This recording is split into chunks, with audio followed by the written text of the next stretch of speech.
Buenas tardes. Hemos tenido algunos problemas técnicos, pero qué dicha que aquí estamos con la oportunidad de escuchar al profesor Randall Blanco. Primero quiero presentar a Juliana Gil, que va a ser la moderadora.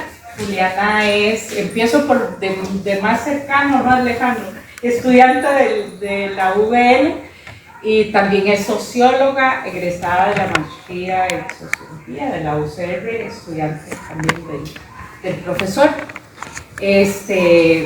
Entonces, bueno, Juliana aceptó moderar este espacio con el profesor. Muchas gracias. Muchas gracias, profe. Bueno, pues buenas tardes a todos y todas las personas que se conectan en vivo, pero también a ustedes que nos acompañan hoy de manera presencial, ¿verdad? Movilizar a la gente hoy en día es un poco complejo, así que gracias también por acompañar este espacio presencial. El día de hoy tenemos esta charla que yo auguro desde ya con una reflexión muy interesante por parte del profesor Randall. Ya voy a presentar un poco a Randall. Y esta charla se ha denominado Violencia ética y discursos de odio contra mujeres en campañas electorales en Costa Rica, ¿verdad?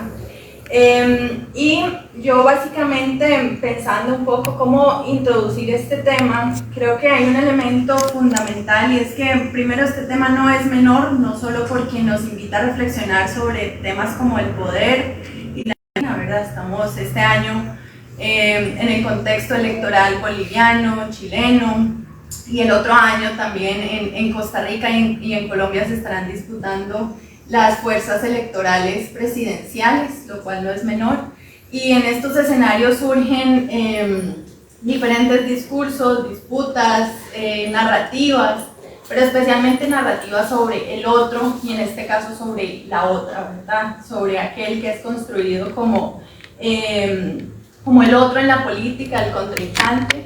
Y bueno, esto es un elemento que resulta bastante útil en el análisis sociopolítico, establecer esas miradas y esos análisis sobre la construcción discursiva de la otra en este caso. Y bueno, a pesar de que las mujeres todavía jugamos un rol, diría yo, muy marginal en la política, entendiendo también la política como un espacio todavía muy masculino y masculinizado, somos al mismo tiempo las protagonistas de grandes discursos de violencia política que tenemos que padecer en diferentes espacios como víctimas de esos discursos políticos violentos que construyen odio desde la misoginia cultural y política en la que vivimos, y eso demuestra el sistema de ideas en el que viven estas sociedades. Entonces, para reflexionar un poco sobre estos temas, la UL ha querido abrir este espacio de conversación que también surge porque el año pasado el profesor Randall acompañó también un espacio de análisis de coyuntura en donde analizó las campañas políticas del 2018 y 2022 y emergió allí la pregunta precisamente por los discursos y las violencias contra las mujeres, ¿verdad? Eso por un lado, pero por otro lado también esta es es un preámbulo, una charla, de la charla que vendrá en octubre sobre coyuntura específicamente de las elecciones en Costa Rica. Entonces, con eso dicho, para mí es verdaderamente un honor presentar al doctor Randall Blanco Lizano y estar compartiendo esta noche, esta tarde-noche, este espacio de reflexión con el profesor Randall, que de nuevo, conociendo sus cualidades académicas, profesionales y además políticas, estoy segura que será un espacio muy interesante y no quiero perder detalles de la presentación del profesor. Entonces, bueno, el profesor Randall Blanco Lizano es sociólogo en los grados de bachiller, de licenciatura y de máster, también es doctor en Gobierno y Políticas Públicas de la Universidad de Costa Rica, profesor y exdirector de la Maestría Centroamericana en Sociología y de la Escuela de Sociología de la UCR. Se ha dedicado principalmente a investigar temas relacionados con los discursos políticos y los discursos religiosos en las elecciones nacionales en Costa Rica. Ha analizado también las redes de poder público privadas en el aparato exportador costarricense y también sobre campos y relaciones y redes de poder en las disputas por el control del Estado. Ahora mismo, felizmente, profesor jubilado de la Universidad de Costa Rica, pero muy activo siempre. Actualmente el profesor se encuentra reflexionando e investigando y escribiendo su libro sobre la democracia vengativa costarricense, ensayos de sociología política, así le ha denominado.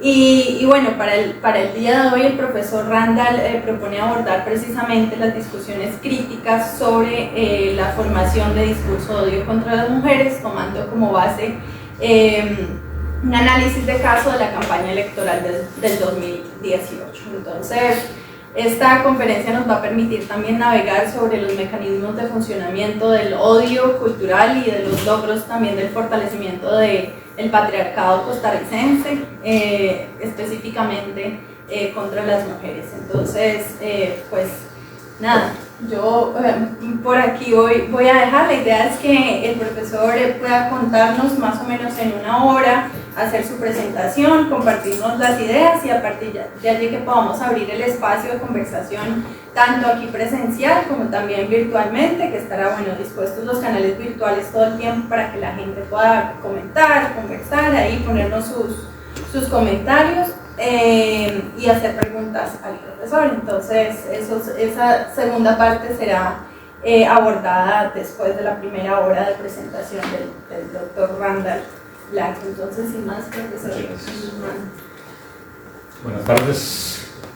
Muchas gracias, como bien decía Juliana, a las personas que nos acompañan aquí en la sala y a quienes siguen por las redes de la Universidad Bíblica los contenidos de esta presentación. Voy a ponerme de pie para ir desarrollando algunas ideas de esta conferencia que se titula Violencia ética y discursos de odio contra las mujeres en campañas electorales costarricenses.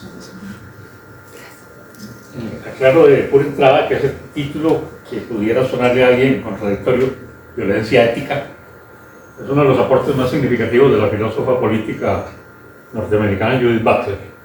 Ha trabajado intensamente el concepto en un libro espléndido que se llama Dar cuenta de sí mismo, violencia ética y responsabilidad, y acompañado de otro de sus libros fundantes, me parece a mí, que es Los mecanismos psíquicos del poder. De manera que no se puede pensar una cosa sin otra. Y voy a tratar de colocar, digamos, la centralidad de la idea que propone Judith Butler, junto con otros dos autores que son los que sostienen esta presentación. Primero, el agradecimiento a las y los colegas de la Universidad Bíblica por la gentil invitación, a la señora rectora Elizabeth Cook, que siempre ha tenido la amabilidad y gentileza de invitarnos a este espacio, que sin duda son espacios públicos muy valiosos para la crítica, la reflexión y el debate ciudadano. También siempre es un gusto estar aquí, ¿verdad? Estas bellas instalaciones lo invitan a uno a trabajar y profundizar ideas. A la máster Juliana Gil, colega, además por su trabajo de moderación aquí en esta actividad, y espero que sea de utilidad para las personas que nos acompañan aquí y por plataformas, y ojalá que resulten también de utilidad para reflexionar en estos tiempos convulsos. Esa es una idea tremenda de Hannah Arendt, los tiempos de oscuridad, le llamaba ella. Me parece que esa reflexión de Arendt, que venía de la década de los 50, como que hay un resurgimiento de esos tiempos. Y los tiempos de oscuridad requieren también análisis, crítica, debate y tesis que permitan tal vez sentirnos un poco mejor. Algunas precisiones que me parecen claras. Eso me dice para ver si se oye bien. Sí, ella está bien. Bueno, okay. Algunas aclaraciones, más bien precisiones. Estas reflexiones son parte de un libro que estoy escribiendo, como bien decía Juliana, se llama así, La democracia vengativa costarricense, ensayos de sociología política. Es un análisis de largo periodo, del año 1966 a 2024, analizando campañas electorales. De manera que aquí, ¿verdad?, voy a concentrarme en una campaña en particular, aunque voy a poner antecedentes de la temática de 2 campañas. Entonces, hay que ver eso también como todavía temas en desarrollo, como parte de un proceso de investigación.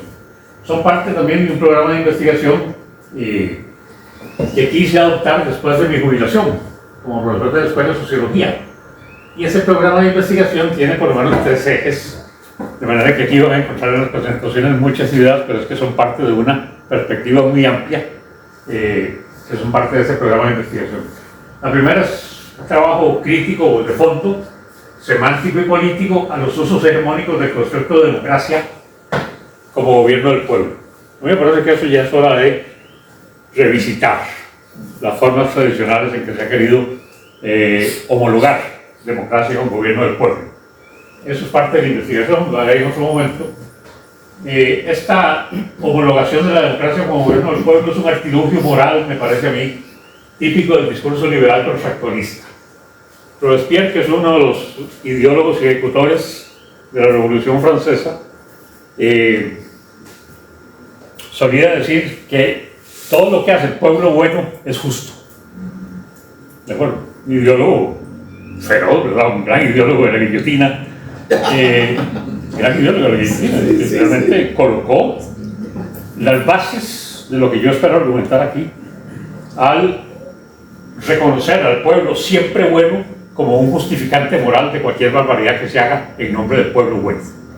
Yo sé que más adelante van a ver los contenidos y van a ver que es parte de la historia política de Costa Rica, no solo de esta administración, es parte de la historia político-cultural de Costa Rica el funcionar como un sistema de venganzas, que es lo que espero mostrar. Entonces Robespierre, ¿verdad?, usó esa categoría moral del pueblo, y después Alexis de Tocqueville, un francés muy interesante, quedó deslumbrado cuando visitó Estados Unidos a inicios del siglo, a finales del siglo XIX, y escribió un libro muy famoso que se llama La democracia en América. Y ahí creó todo el culto de la democracia como el sistema político ideal. Después se ha seguido reproduciendo, pero me parece que eso es un tema que hay que revisar. El segundo eje de esa crítica es una revisión profunda de los usos subjetivistas del pueblo y, digamos, sus retóricas más significativas en la lógica liberal, que es creer que existe una separación de poderes en los sistemas políticos. Este profesor considera que eso es absolutamente insostenible. Aquí o en China, insostenible. Es nada más parte de una narrativa de legitimación. Otro, ¿verdad?, pensar que el pueblo es soberano y que el pueblo tiene poder. Es una cosa realmente sorprendente. Yo no conozco ningún pueblo, ¿verdad?, que tenga poder. No conozco. Y si alguno conoce, ¿verdad?, me dice, vamos a tomarnos una foto. ¿De acuerdo? Pero suena muy lindo, ¿verdad? Pensar que usted tiene poder y usted es un ciudadano con poder, eso suena muy bien. Entonces sirve para legitimar muchísimas cosas. Y la otra, ¿verdad?, pensar que los ciudadanos tienen poder y pueden transformar la política. ¿Sí? La política es un sistema hegemónico de poder de grupos, clases, fuerzas. Entonces pensar que un ciudadano, ¿verdad?, con un voto cada 4 años cambia las sociedades, ¿sí?, moralmente muy lindo, pero nada más que eso. Entonces es parte, como digo, de un planteamiento general que interpreta críticamente esos discursos dominantes.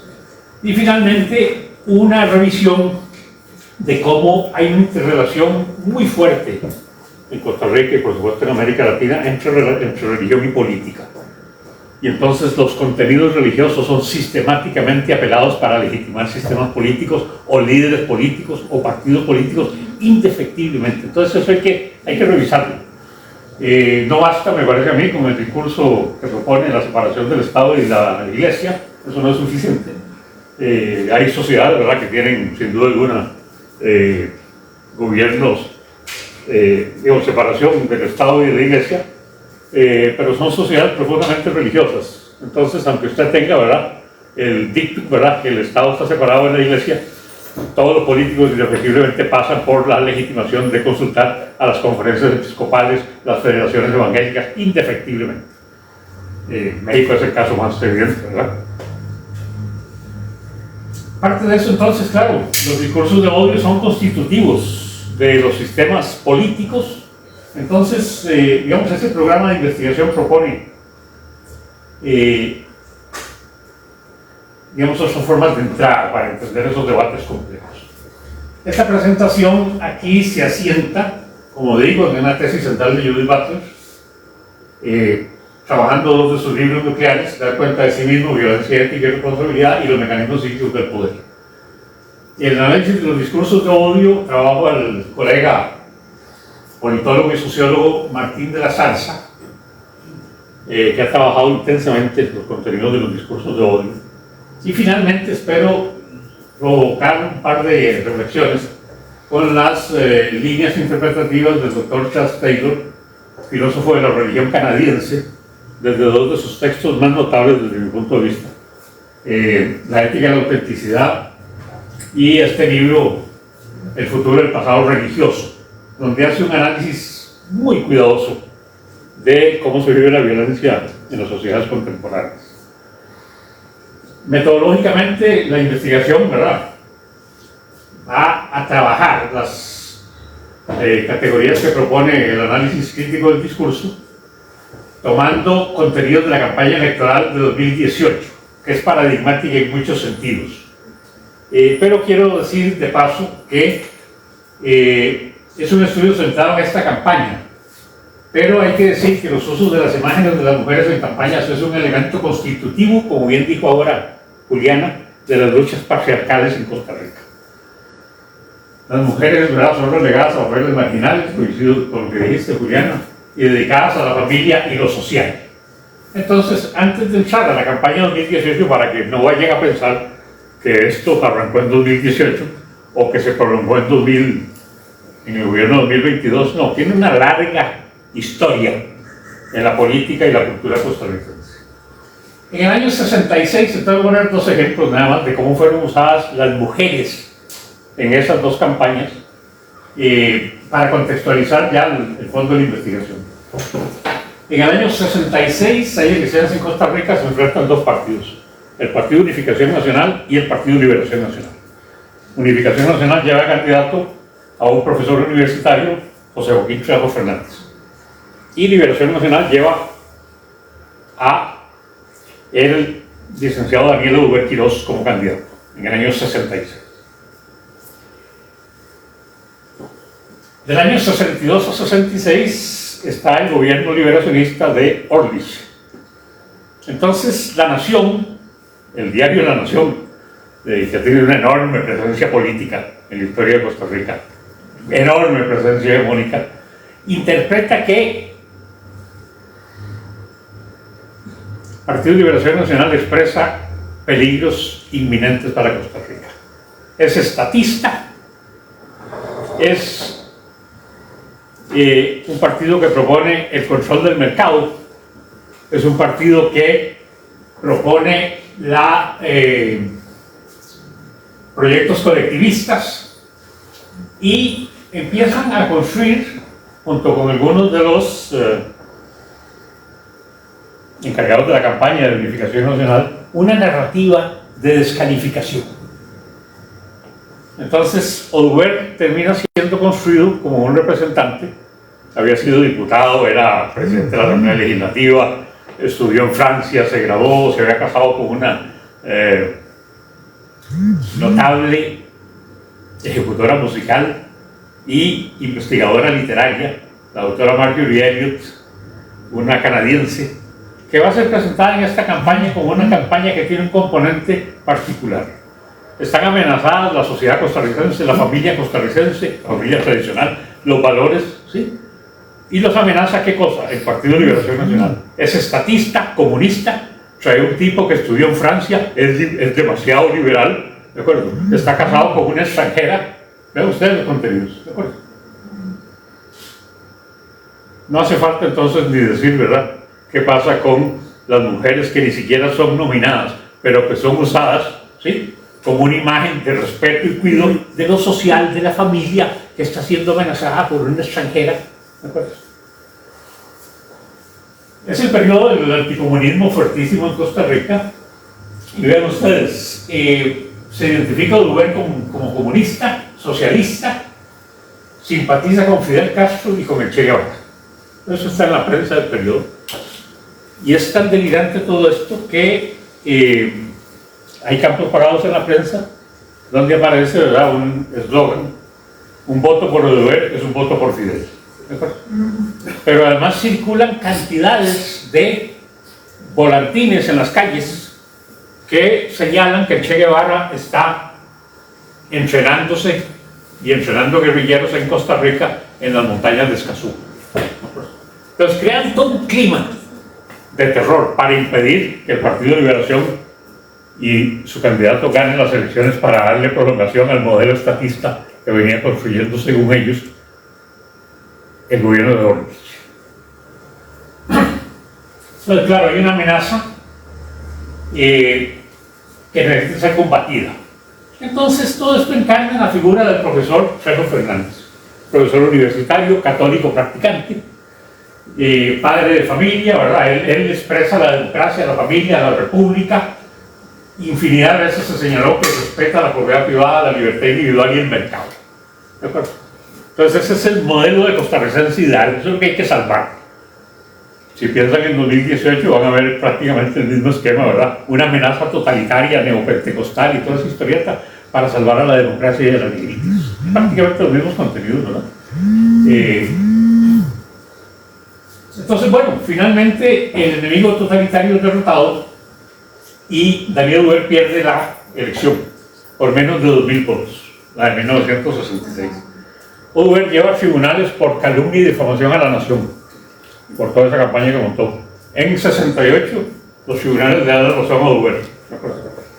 Entonces la nación tiene que pagar, ¿sí? Es difamadora y calumniadora y tiene que pagar un importante monto de dinero para resarcir cómo fue destruida esa campaña electoral. Entonces pueden ver ustedes, la violencia ética de Bartels va a señalar, ¿sí?, que es una forma de legitimar actos de descalificación en nombre de un ideal superior. ¿De acuerdo? Esa es la violencia ética. Entonces, claro, como tengo algo, ¿verdad?, que justifica que yo vaya y ataque, entonces yo estoy autorizado para hacerlo, ¿sí?, aunque nunca soy reconocido como un odiador. Esa es la riqueza del concepto de Bartels. Ella llama a entender el problema de la violencia ética al mismo tiempo de responsabilidad.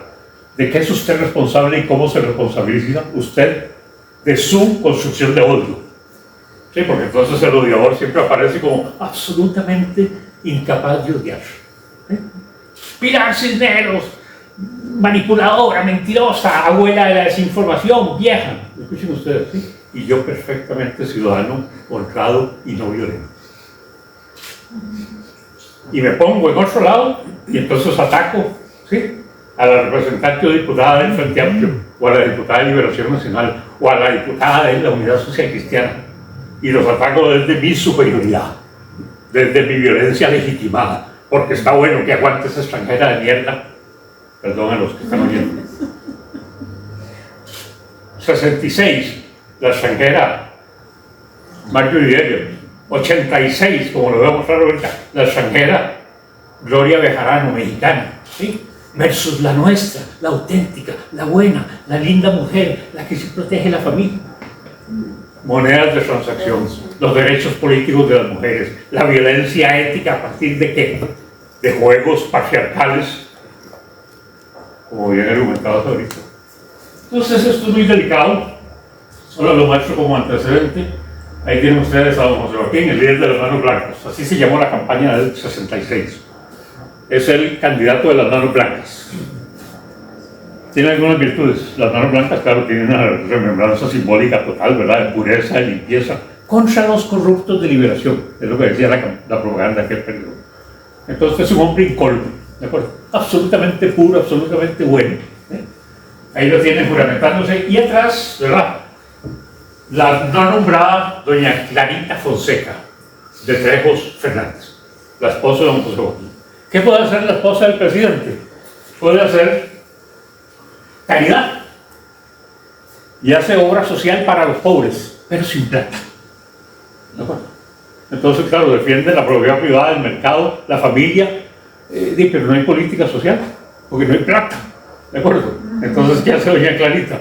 Muy buena persona, ¿sí?, se dedica a vincularse con los grupos religiosos católicos, en este caso con Hermanos de la Asunción, y consigue de vez en cuando en ferias donaciones, ¿verdad? Para regalar una máquina de coser, para regalar un diario, ¿de acuerdo? Esa es la esposa del candidato, no nombrada, ¿de acuerdo? Pero sí en un juego de simbolización donde aparece ella como la defensora de la familia costarricense. ¿Sí? Esa es la imagen del día que ganó las elecciones del profesor Frejo Fernández. Vean la construcción narrativa de la nación. Está don José Joaquín depositando su voto. ¿Sí? Ahí es el día siguiente. Y al extremo, una monja depositando su voto en una urna. Si pudiéramos acercarnos, verían que deja la impresión de una muy buena foto política, que está bendiciendo la urna, la hermana. En una Costa Rica absolutamente, ¿verdad?, mayoritariamente rural, hegemónicamente católica, sin lugar a dudas. Esa portada muestra muy bien y sintetiza maravillosamente la construcción narrativa de esa campaña electoral. Entonces, Frejo Fernández, ¿verdad?, deposita el voto, titular en negrita y todo en mayúsculas, dice: José Joaquín Frejo electo presidente. Señala la crónica que todo transcurrió en paz y normalidad, que no se disparó ni un solo tiro. Bueno, para continuar, enmarcando las antípodas aquí estudiadas, ¿verdad?, sobre democracia, civismo, paz, familia, religión, y los opuestos, ¿verdad?, totalitarismo, violencia, guerra, ateísmo. Porque Oduber era filósofo, entonces se podía sospechar que era ateo. ¿De acuerdo? A la izquierda de la noticia anterior se destaca, ¿verdad?, Castro acusa a Chile Roja de criminal. Hay múltiples expresiones y al final, en el extremo derecho que acabamos de ver, una religiosa deposita el voto en la urna, con sus manos da la impresión de bendecir el voto. La monjita, hermana religiosa, mujer devota, encarna, dice este profesor, la esencia de las mujeres costarricenses. Sacrificadas, silenciosas, devotas, el complemento ideal del profesor demócrata presidente. Y juntos condensan, la monjita y el presidente, la expresión pacífica de la pareja simbólica que condensa el universo de creencias hegemónicos que acaba de pasar su prueba de fuego. Costa Rica puede descansar tranquila, Dios iluminó a los costarricenses. La Nación había dicho en su editorial del 31 de diciembre del 65, ojalá en la campaña electoral del primer domingo de febrero del 66 Dios ilumine a Costa Rica y no permita que el totalitario Oduber gane. Entonces, en efecto, Dios iluminó a Costa Rica y ganó, ¿de acuerdo? Aunque después perdió un juicio 2 años después por difamador y calumniador, el diario de la Nación.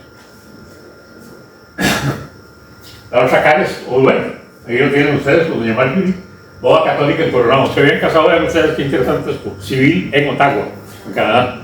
Pero en la campaña, bueno, sí, entonces corrieron a la iglesia Coronado a casarse por la iglesia católica, ¿okay?, para no estar fuera, digamos, del establishment. Y doña Marjorie, sin duda alguna, ¿verdad?, con una notable formación en literatura y ejecución musical. Una vez que Oduber ganó la campaña electoral del 74, doña Marjorie se encargó del área de fortalecimiento de la dimensión económica de las mujeres, trabajando muchos proyectos con organizaciones cooperativas. ¿De acuerdo? Pero es que si no la visibilizamos y lo mostramos, entonces solo queda, ¿verdad? Aquí ni siquiera fueron nombradas. Y por eso hay que poner los nombres, los rostros un poco en la memoria histórica.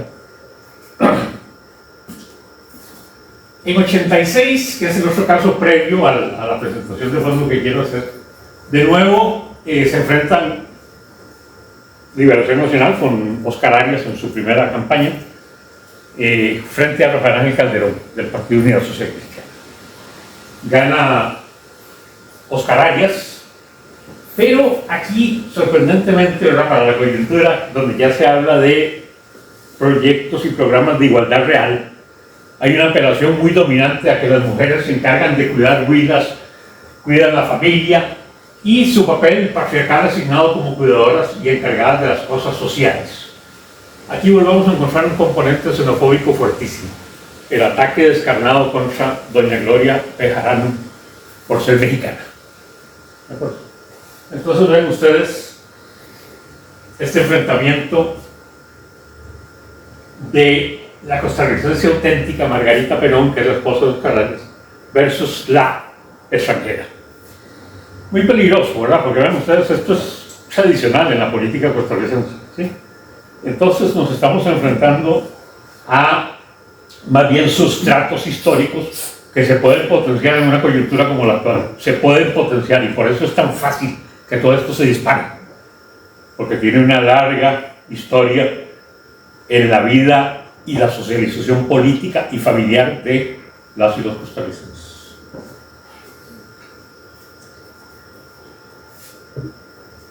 Entonces varias publicaciones, ¿verdad?, muestran a la extranjera versus la tica, la nacional versus la mexicana, la empresaria versus la familia con contactos, que eso es horrible también. No hay pruebas, ¿verdad?, pero se deja decir la propaganda política que la señora Bejarano tiene una familia con nexos oscuros en México. Eso se estila, ¿verdad? Se estila hoy, se estiló en 2022, en 2018, y nunca ponen la cara, nunca ponen las pruebas, nunca ponen, pero es muy bueno, ¿verdad?, sin redes en esa campaña, ¿de acuerdo? Sin redes, pero con un enorme peso en el chisme, el rumor, la publicación de la prensa escrita, de la televisión.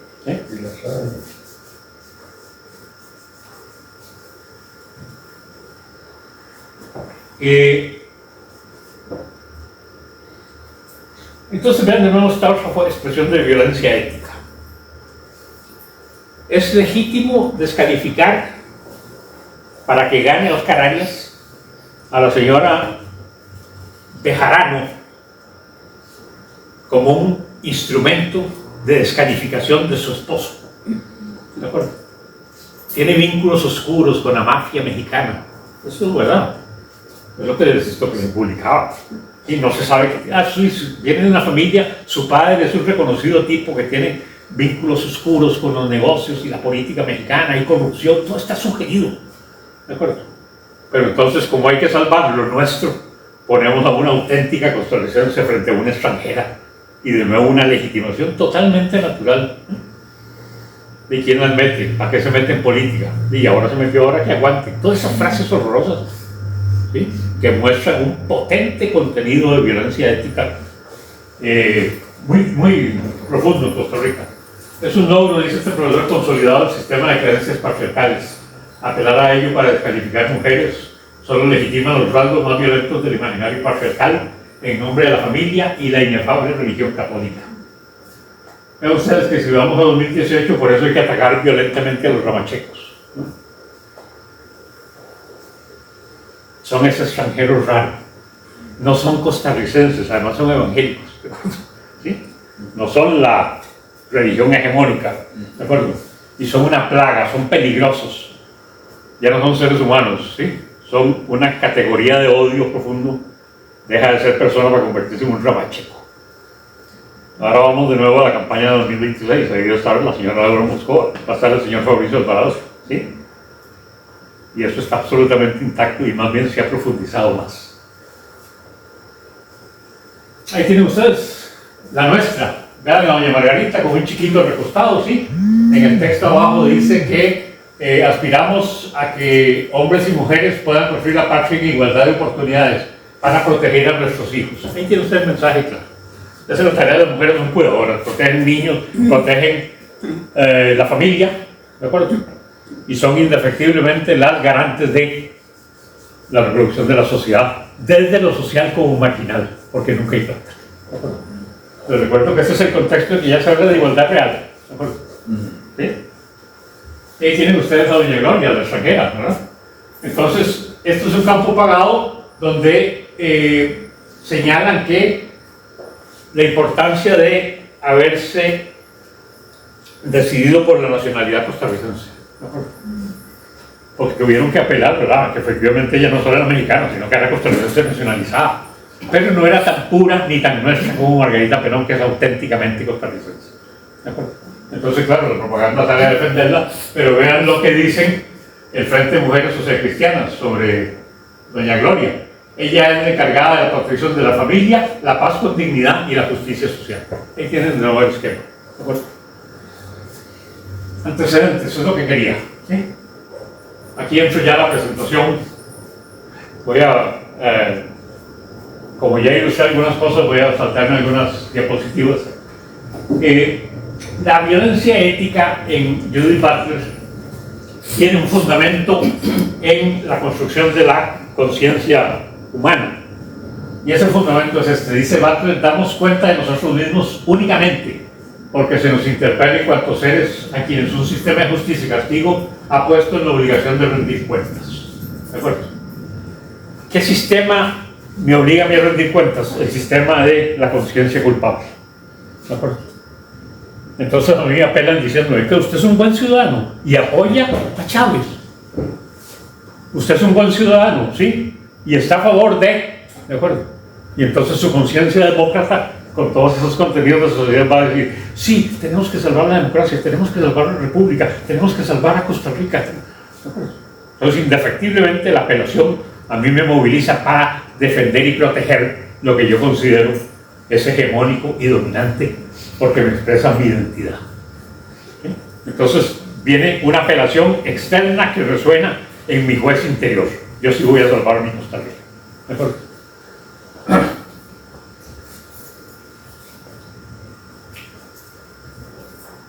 Al incorporar ese mecanismo de adhesión a un sistema, de un sistema que tiene desigualdades, tiene violentaciones, tiene violencias y tiene también sistemas de descalificación, al naturalizarse estos mecanismos, entonces el tema de Butler es que ese es un esquema de una gran violencia y es el origen de todo mal ético, la imposición de unos principios rígidos sobre la vida de los otros, atravesadas por dimensiones de género, generacionales, de raza, clase, territoriales, etc.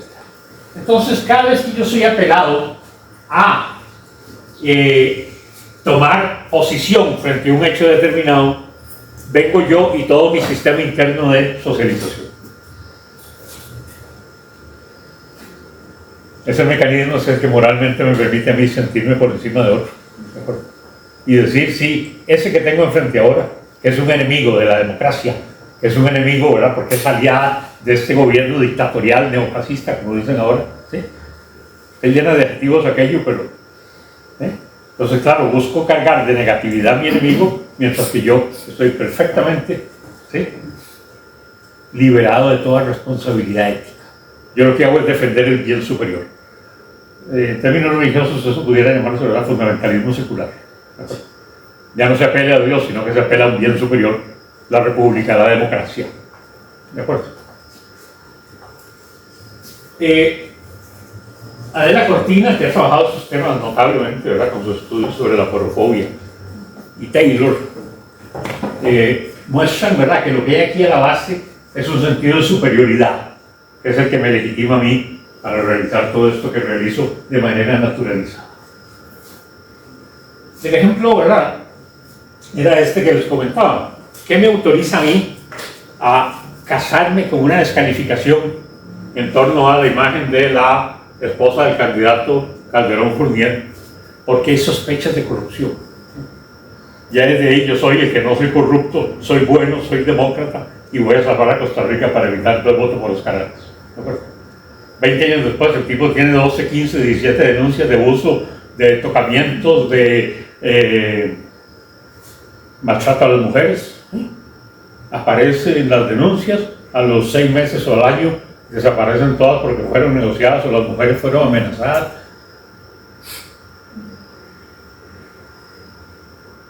Y no pasa nada, pueden ver. No pasa nada. Claro que pasan, y pasan daños significativos en la vida de los seres humanos, en cómo nos relacionamos, qué tipo de valores tenemos para encontrarnos o desencontrarnos. ¿Sí? Pero pareciera que no pasa nada, y esa es la inversa. Es tan potente la naturalización que hace aparecer normal lo que es absolutamente vengativo y violatorio de la dignidad humana más básica. Entonces, bueno, tenemos discursos de odio, ¿verdad? Son mecanismos complejos a partir de la violencia ética.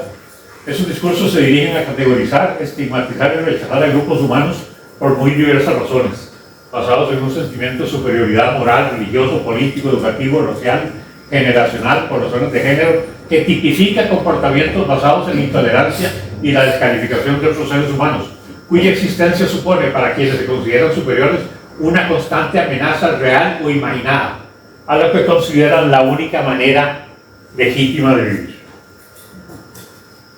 Esa idea es clave, que cuando relacionemos violencia ética y discurso de odio, recordar que indefectiblemente hay un esquema de arriba abajo. Y hay alguien que se cree superior a otro y otro que va a ser indefectiblemente señalado desde esa superioridad para ser descalificado. Pero yo estoy justificado moralmente, ¿no? Estoy defendiendo un bien superior. Esa es la clave de todo esto. Entonces eso me legitima para hacer cualquier cosa. De Sarsa, que es la otra entrada, propone 7 figuras en el uso de la identificación de los mecanismos del discurso de odio. Voy a ir muy rápido aquí, ya he ido ejemplificando. La primera es lo que él llama la topología diacrítica. Y todos los discursos suponen un dualismo social conformado por una especie de frontera mental que sirve como diferenciador. Este fenómeno es tremendo porque en la construcción del discurso de odio hay indefectiblemente un ellos y un nosotros. ¿De acuerdo? Entonces hay sistemas complejos de construcción de endo y exocomunidades. ¿Sí? Entonces los endos son los que están como yo. Y yo siempre estoy en una endocomunidad, pero yo funciono bien porque hay otros que no son como yo, que están fuera de mí. Esos son los que están en la exocomunidad.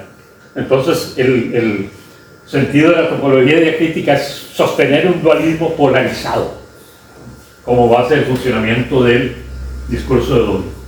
La sinécdoque reduccionista es, ¿verdad?, los recursos y mecanismos con que cuentan los que se sienten dueños del discurso del nosotros, que me permite a mí, ¿verdad?, fortalecer la identidad con los que son como yo y excluir a los demás que no son como yo y que amenazan a los que son como yo. ¿De acuerdo? Entonces, claro, hablar en términos de libertad en condiciones de violencia ética y discursos de odio es prácticamente imposible, porque mi libertad, ¿verdad?, sería en función del reconocimiento de esa situación de opresión que yo vivo, que me oprimo y oprimo a otros, pero como yo nunca me reconozco como opresor, entonces, salvados los que a quien yo puedo oprimir. La homogenización, ¿verdad?, es un sistema polar. Unos son como yo, los demás, ¿verdad?, son tratados así. Eso es terrible, ¿verdad? Traidores, apóstatas, herejes o enemigos internos. Vean las categorías, ¿sí? En Costa Rica funciona todos los días con estas categorías, ¿sí? Dramático. Pero entonces seguir llamando democracia a eso es lo que yo llamo discusión. ¿De acuerdo?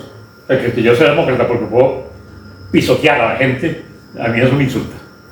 Yo por lo menos no paso por esa categoría. ¿De acuerdo? Sí, aquí está el profesor, ¿verdad?, con sus privilegios, con sus recursos de poder, con sus recursos comunicacionales y de interpretación, diciendo que los ramachecos, ignorantes, estúpidos, ciertos religiosos. Odio profundo. ¿De acuerdo? Y yo profundamente legitimado porque sí soy un demócrata bueno que protege a la sociedad costarricense.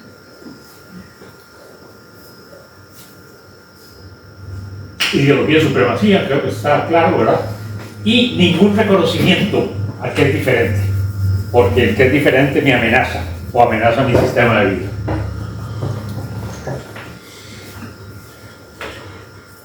Entonces, con todos estos abordajes, tomé la campaña 2018,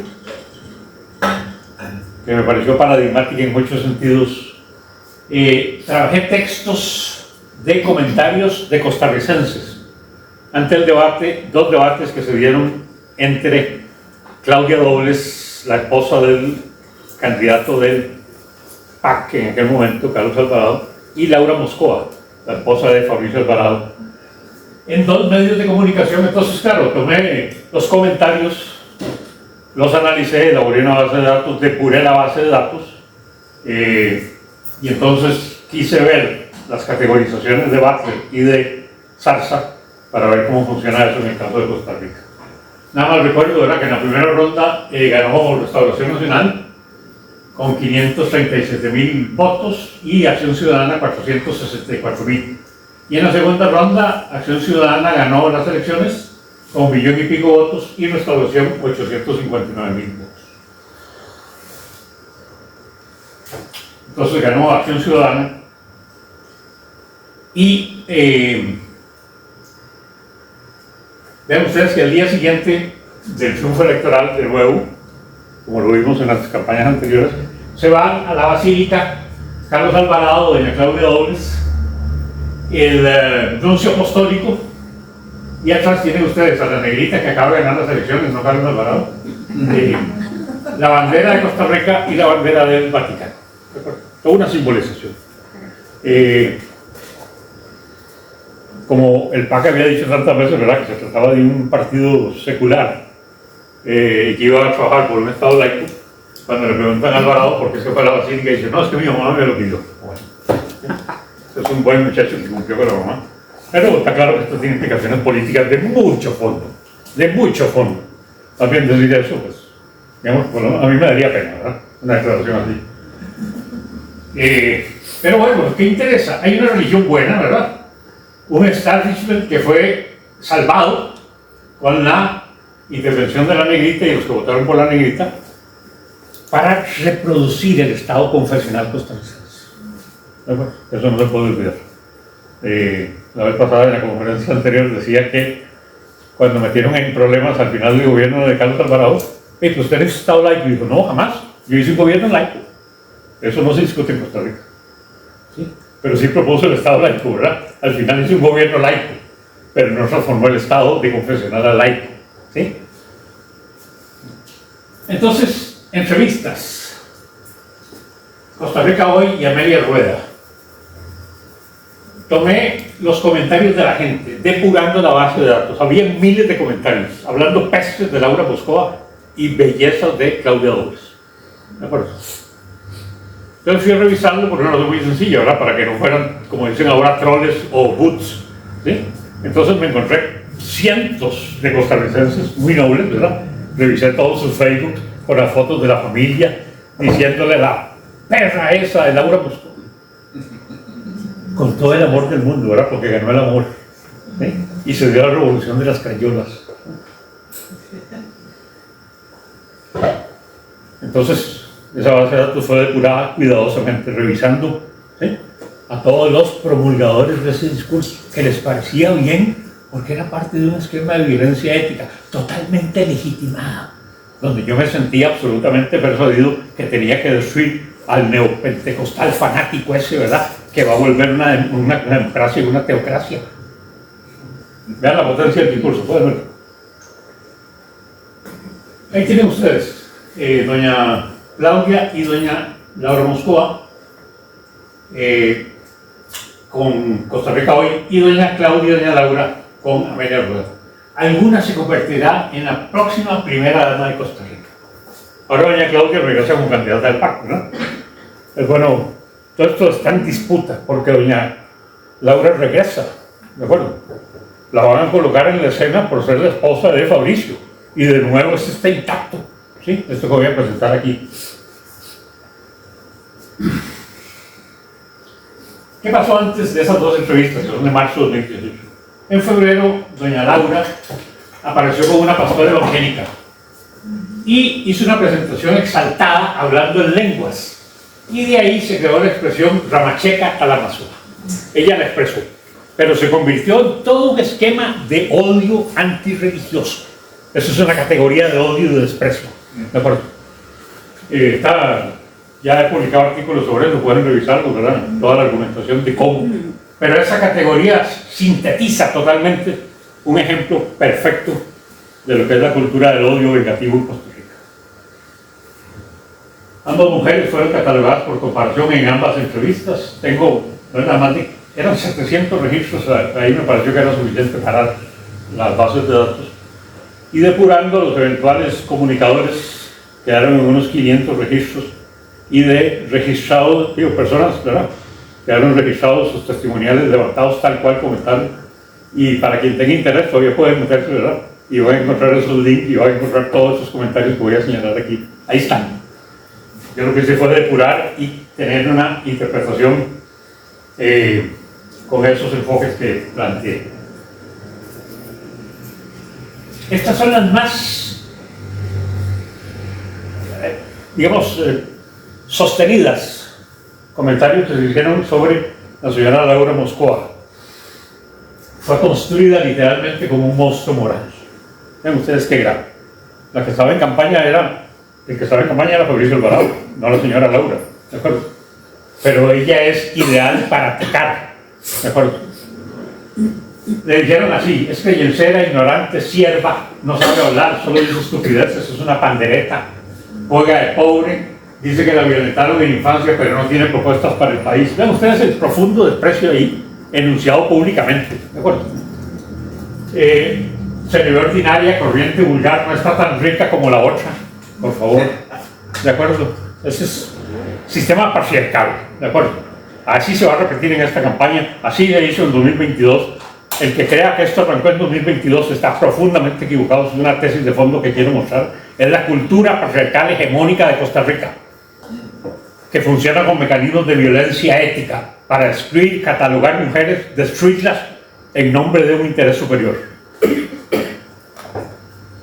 Es una cantinflesca la Moscoa, esa mujercilla de primera dama jamás, que se dedique a usar las lenguas para Fabri. Esos son los muy honorables y amorosos costarricenses. ¿De acuerdo? Yo quemo a esa vieja ramacheca, está bien loca. Si Fabricia hubiese hablado en lenguas, se le entendería más. Chabacana cruzada con cantinfladas. La diferencia es simple, una arquitecta y la otra una pandereta. Qué vacilón habla esta señora Laura, parece que está en media prédica, agarra un cantadito característico de los pastores. Todo eso lo ve usted ahorita. Ya está. Métase a cualquier declaración de Mauricio Alvarado de la semana pasada cuando dijo, ¿verdad?, que iban a impulsar un gobierno de Dios, y se encuentra exactamente esos comentarios. Exactamente los encuentra en la muy democrática Costa Rica. Laura, una primera dama que no decidió estar donde está, buenas intenciones, pero se le nota, al igual que su esposo, su falta de información de la realidad de Costa Rica. Su visión de gobierno es una visión de iglesia que se dedica a lo social en un ámbito de ayuda y no de desarrollo. Si la mosca es una bruta que solo puede inventar, que habla en lenguas, la romazuca, romalesopapea, es una P idiota. La sierva para lo que es buena es para hablar papaya como el esposo. Son expertos en regalar confites para endulzar a todos y ganar votos. Primero aburre con lo que fue abusada a los 6 años. Sí, la señora lo señaló, yo fui abusada. Ni siquiera ese respeto, ni siquiera una consideración básica.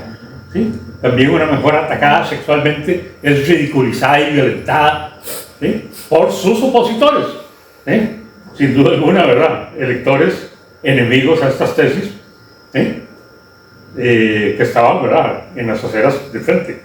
Electores de Liberación Nacional, PAC, PUS, los que hicieron la alianza para salvar a Costa Rica. Laura es solo un títere de Fabricio, ya que él mismo lo dijo, sierva. Para Laura, la corona de princesa y un castillo para que viva feliz. Para Claudia, una armadura guerrera, sin duda alguna. Una perfecta idiota no sirve para nada. Amén, amén. No para de hablar en lenguas esta mujer. Ojalá sienta el fuego. ¿Sí? A eso le dijeron, ¿verdad?, que ganó el amor. ¿De acuerdo? Ven ustedes el desastre. Yo vengo insistiendo hace como 20 años antes de jubilarme que para entender la política hay que estudiar psiquiatría. ¿Sí? ¿Qué dice la señora Dobles, verdad?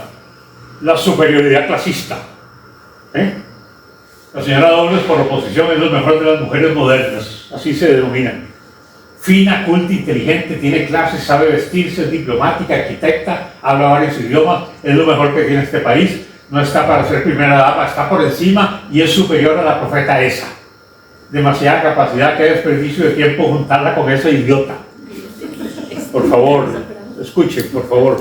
¿Sí? Ojalá las personas que nos están escuchando, ¿verdad?, podamos llamarles a reflexionar. Claudia tiene visión de gobierno y desarrollo integral, es la mejor candidata, el orgullo de todas las mujeres profesionales. Ella sí es una dama, la otra es una sierva. No hay comparación, la señora Claudia tiene un nivel de preparación muy alto, digna de una primera dama por Costa Rica, es linda, fina, refinada, da gusto escucharla hablar. Y no solo eso, se nota que tiene ideas claras y con objetivos concretos de ejecución. Aprovecha sus fortalezas y conocimientos para apoyar el país. Es un mujerón, sin duda alguna se requiere conocimiento y capacidad. Claudia será sin duda alguna una primera dama a la altura de Carlos Alvarado. Demasiado bella, la otra es horrible y es un idiota. Ok. Cuando hablamos de sistema de cultura patriarcal, oigan cómo habla. ¿De acuerdo? Los emisores y las emisoras de ese discurso son hombres y mujeres. ¿De acuerdo? Ciudadanas de Costa Rica, destruyendo a otra ciudadana. que no participe en política como candidata, es la esposa de. Vean los mecanismos, ¿verdad? Colocados, ¿verdad? En una mujer superior y una que es denigrante porque además es creyente evangélica. Todas las categorizaciones son las figuras propuestas por Sarsa: superioridades, pseudo y exocomunidades, discursos polarizadores, fronteras dogmáticas, nosotros y ellos, categorías discriminatorias, grupos hegemónicos que se autoproclaman los verdaderos, sistemas de odios naturalizados. Estamos entonces en un esquema binario, ¿verdad?, que destruye, polariza y descalifica. Y son evidentes, ¿verdad?, estas estrategias de violencia política, hostigamiento y acoso contra la señora Moscova. Y hay que decirlo categóricamente aquí. A estas alturas no conozco ningún pronunciamiento de ningún partido político que haya descalificado eso. No conozco ningún pronunciamiento del Tribunal Supremo de Elecciones que haya dicho qué desastre de sociedad, qué desastre de país, cómo regulo el odio, cómo regulo la violencia en redes, nada. Entonces eso hace también complicidad política de ese órgano que dicen que es Tribunal y Supremo. ¿De acuerdo? Pero si no actúa sobre estas cosas, entonces ¿a dónde estamos llegando? A dónde vamos a ir en 2026 y a dónde vamos a ir en 2030. ¿Sí? ¿Quién le va a poner regulación y control a este desastre político-cultural? No es solo de la campaña electoral, es la cultura política de Costa Rica, diaria, cotidiana.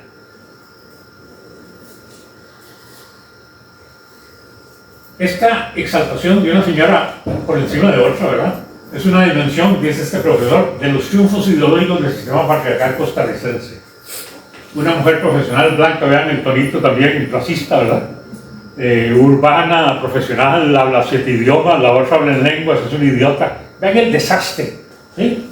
Entonces coloca una mujer culta superior, ¿verdad?, legitima la descalificación de otra mujer a quien no solo se le desprecia por pobre, de una infancia con abusos, se hace escarnio de ellos, se le maltrata por inculta, creyente, por su disposición a la servidumbre, con toda la carga peyorativa de sierva religiosa y sexual que ellos tienen, incapaz de pensar corriente, es decir, un conjunto de estigmatizaciones que el más elemental análisis de género obligaría a repudiar a todos aquellos que hacen escarnio de una mujer validando a otra como superior.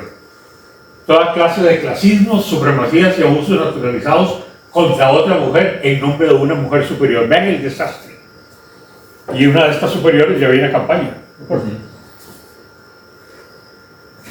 Cuando ataquen a la otra señora Moscova, ¿qué va a decir esta señora? Ahora candidata también. Se va a posicionar ante este discurso de odio. Alguien se le va a plantar o van a seguir produciendo y reproduciendo silenciosa y cómplicemente la violencia ética que supone este lenguaje. Destacan, ¿verdad? De Fabricio se dice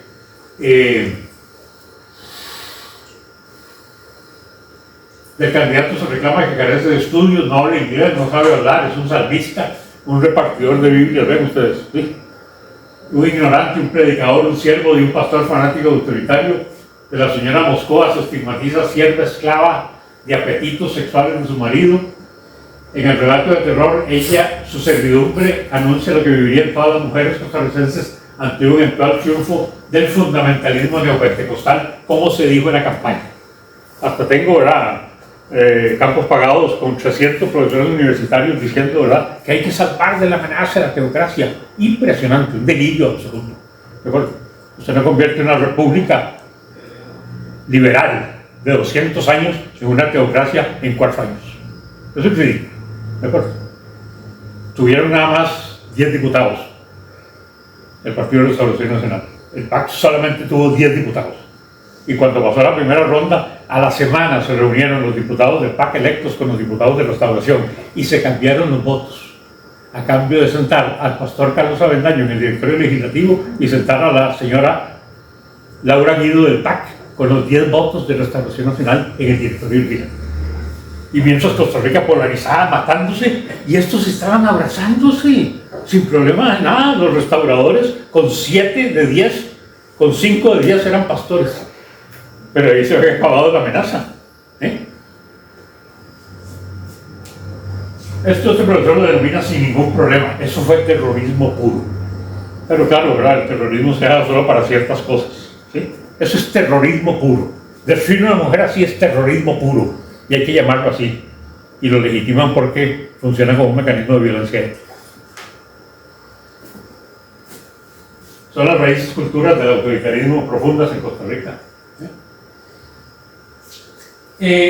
A mí me llamó la atención, ¿verdad?, que era tan exaltada la propaganda que hasta hubo una representación el día de las elecciones de un grupo de muchachas feministas que se vistieron como la criada de Atwood. Y entonces tuvo una explosión en redes sociales, ¿verdad? Pero bueno, eso era una caricatura, ¿de acuerdo? No, es que todas las mujeres van a ser siervas destruidas. Por favor, esto es una democracia liberal de 2 siglos, liberal y patriarcal. ¿Okay? Usted no convierte ese esquema político con esas instituciones y ese sistema de leyes en una teocracia en 4 años, como insisto. Eso había sido votado y negociado entre los propios diputados que se atacaban, ¿verdad? Basta con revisar los derechos de las mujeres y feministas de Costa Rica de los últimos 50 años para mostrar que ni en la fantasía política más desbordada, la sociedad y el Estado liberal costarricense de 2 siglos, sus instituciones, prácticas culturales pueden ser convertidas en una teocracia en 4 años. Aquí es donde juega un valor fundante, ¿verdad?, los usos de la religión como legitimadores de un orden hegemónico. Habría que repudiar ese sentido de superioridad entonces como un aprendizaje hacia lo que ya estamos viviendo en 2026. Es un claro ejercicio de violencia ética, así definida por Butler como un constante de las campañas electorales y un triunfo estratégico del dominio patriarcal. Este profesor categóricamente dice: no ganó el amor ni las crayolas hacen revoluciones. ¿Sí? Costa Rica es hoy una sociedad más violenta, más patriarcal, gracias a esos discursitos del amor y de las crayolas. No había ninguna revolución en Costa Rica. Y si lo fue para peor simbólicamente para las mujeres. Porque entonces está legitimado que unas destruyan a otras, ¿verdad? Mientras todos los factores patriarcales están ahí intactos, ¿sí?, haciendo sus negocios. Y fue el mensaje de miedo y terror que sobresaturó la campaña de 2018 y donde las mujeres fueron también usadas como sujetos sujetados. Es una palabra, es un concepto tremendo de Butler. ¿Sí? No es un sujeto sujetado porque está dominado y hegemonizado y controlado por un sistema político-cultural patriarcal. Termino aquí ya, casi tico, ¿verdad? 7:02. Esta es la reflexión final, ¿verdad? Y como estoy en una universidad bíblica, pues tenía que hacer una operación religiosa. Ustedes entienden, estoy seguro que podrán verlo con claridad. La cultura del odio, las venganzas y la violencia categórica, como le llama Charles Taylor, en Costa Rica tiene múltiples dimensiones y manifestaciones. Si usáramos la expresión bíblica de Juan 8:1-11 de la mujer adúltera y nos interrogáramos sobre los usos metafóricos e interpretativos de la expresión, el que esté libre de pecado, que lance la primera piedra, podríamos decir categóricamente que en Costa Rica ninguno está libre de pecado, pero todos se sienten autorizados para tirar la piedra. No solo reclaman el castigo y la apedrea, es que ninguna se reconoce culpable, portador del odio, del desprecio, de la descalificación y la discriminación. Es que desde sus lugares de superioridad y violencia sagrada, concepto maravilloso de Charles Taylor, la violencia sagrada, dice Taylor, es aquella que se coloca en condiciones tales como si fuera una exaltación hacia un designio de Dios que me permite a mí justificar cualquier arbitrariedad. Esa es la violencia sagrada. ¿Sí? Cuando yo llamo a defender la democracia y destruyendo a los demás, eso es violencia sagrada en Taylor.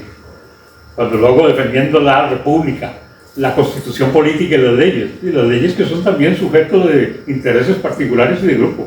Eso no están, ¿verdad?, abstractas ni por encima de los seres humanos, son manejadas y manipuladas por grupos. Entonces reclaman la descalificación y el exterminio simbólico del orfo, apelando a su santidad, su inocencia, su capacidad de cumplir la ley, de ejercer su pureza ciudadana, su designio fundamentalista legitimado para tratar la república, la democracia o la paz. Una cultura patriarcal violenta, agresiva y agresora contra las mujeres. Este es el contexto de naturalización para la campaña 2026, en larga trayectoria histórica. Esto no arrancó en 2022. ¿De acuerdo? Es lo que trato de mostrar. Son los mecanismos que funcionan en la socialización hegemónica de Costa Rica. Y, ¿verdad?, por mis desviaciones filosóficas y literarias, Shakespeare, para cerrar. Los seres perversos parecen hermosos al lado de otros más perversos. no ser lo peor también tiene mérito. En el Rey Lear, ¿sí? Pero no ser lo peor, ¿sí? Está atravesado de violencia ética. ¿De acuerdo? Entonces, claro, como hay uno que es peor que yo, entonces yo no me veo como el peor, ¿sí? Yo me veo como el salvador. Terrible. Cuidado, y eso es lo que le pasa a más de uno que se creen incólumes y puros en Costa Rica. Muchas gracias.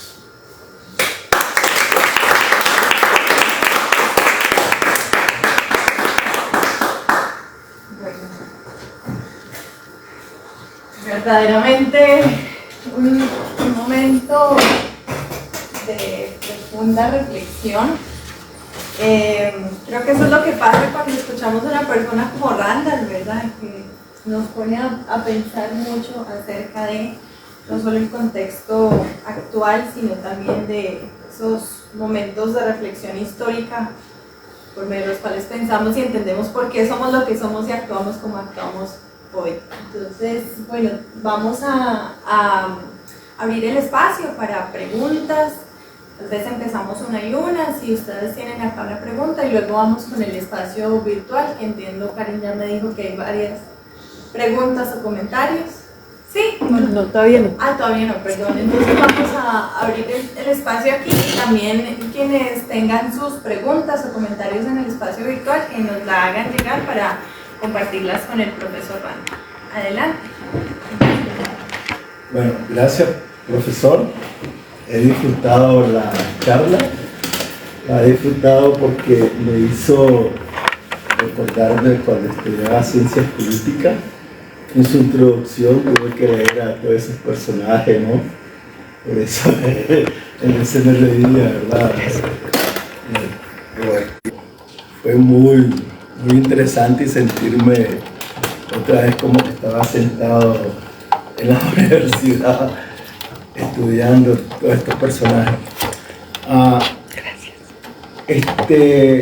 Giovanni Sartori viene con un problema alrededor de la ciencia política, ¿verdad?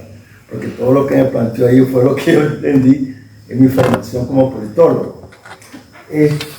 Después César Cancino, ¿verdad?, habla de la muerte de la ciencia política, ¿ya? Entonces, planteándolo, ese gran recorrido que hizo, y si nos vamos más atrás con Friedrich Engels, ¿verdad?, de que este fenómeno de los partidos, del Estado, va a mirar a parar al Museo de Antigüedades, ¿verdad? Entonces, uno viene que es cierto, se dio la Revolución Francesa, se llegó por medios democráticos de partido, ¿verdad? Pero como la pregunta crítica que hizo ahí, ¿a quiénes representa? Y en realidad, o sea, lo que usted planteaba era cuando yo estaba en mi formación política, era que yo cuestionaba a los profesores y profesoras, porque un romanticismo que tenían, y que solo el Estado tiene el derecho de corregir con la violencia, porque se lo ha ganado, porque ahí va a elecciones y la gente ha votado, ¿verdad? O sea, y yo me oponía a ese concepto de correcciones de parte del Estado. Entonces, es un proceso, la representatividad también, que lo planteó allí, ¿verdad?, en el Congreso, no son ya haciendo este recorrido de Friedrich Engels para acá, no son procesos que ya dieron lo que tenían que dar y ahora tenemos que inventar, ¿no? Y hemos llegado, ahí está el caso de Trump, etc. Nada más, ¿qué piensa? Es un proceso que ya, o sea, hay que ver, ¿no?, los diferentes modelos de producción y los diferentes modelos de la sociedad que se han organizado a través de la historia. Y yo siento que nos aferramos a que como que esto no cambie, como esto se sigue, ¿no? Ya. Y que ya es eterno. Bueno, usted mismo lo dijo en su exposición, ¿verdad?, que lo establecen así como algo inamovible. Gracias. Recogemos un par de preguntas y no sé, Ala. Yo dejo la teoría y dejo mi uniforme académico para para preguntar desde una posición donde vivo violencia política en los últimos años, como exministra de comunicación, y he estudiado el fenómeno ya no desde la parte teórica solamente, sino desde la parte vivencial. Y una de las cosas que a mí más me inquietan es que ya no es solamente esa violencia de género, por decirlo de alguna manera, esa violencia ética entre las mujeres, ¿verdad?, que la evidencia el profesor, sino una violencia que viene desde el poder, desde lo más alto del poder, donde se usa un podio para deslegitimar a cualquier persona que critique un gobierno o un presidente, y especialmente contra las mujeres.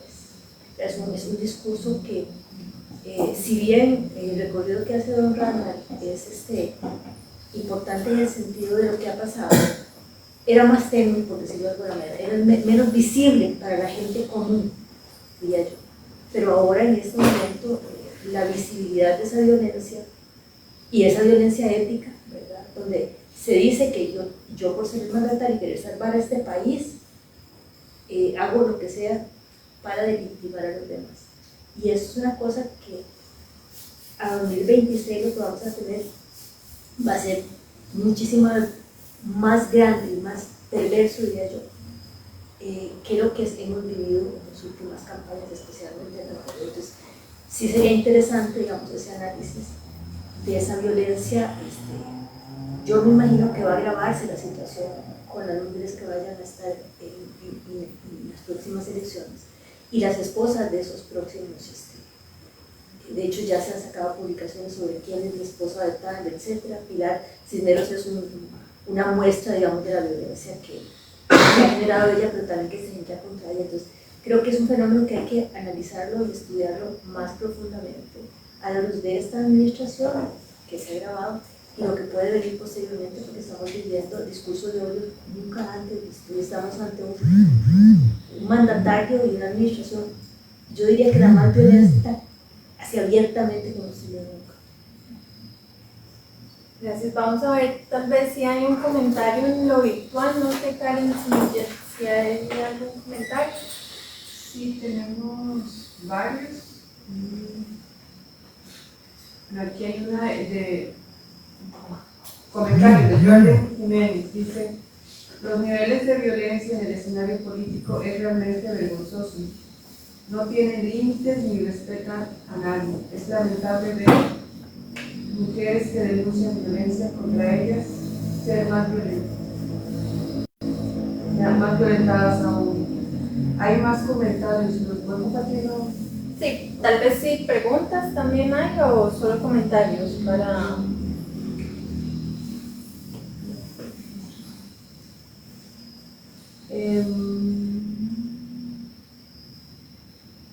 Tal vez mientras tanto veo una manita allí levantada. Sí, yo nada más tengo un par de consultas. Ok.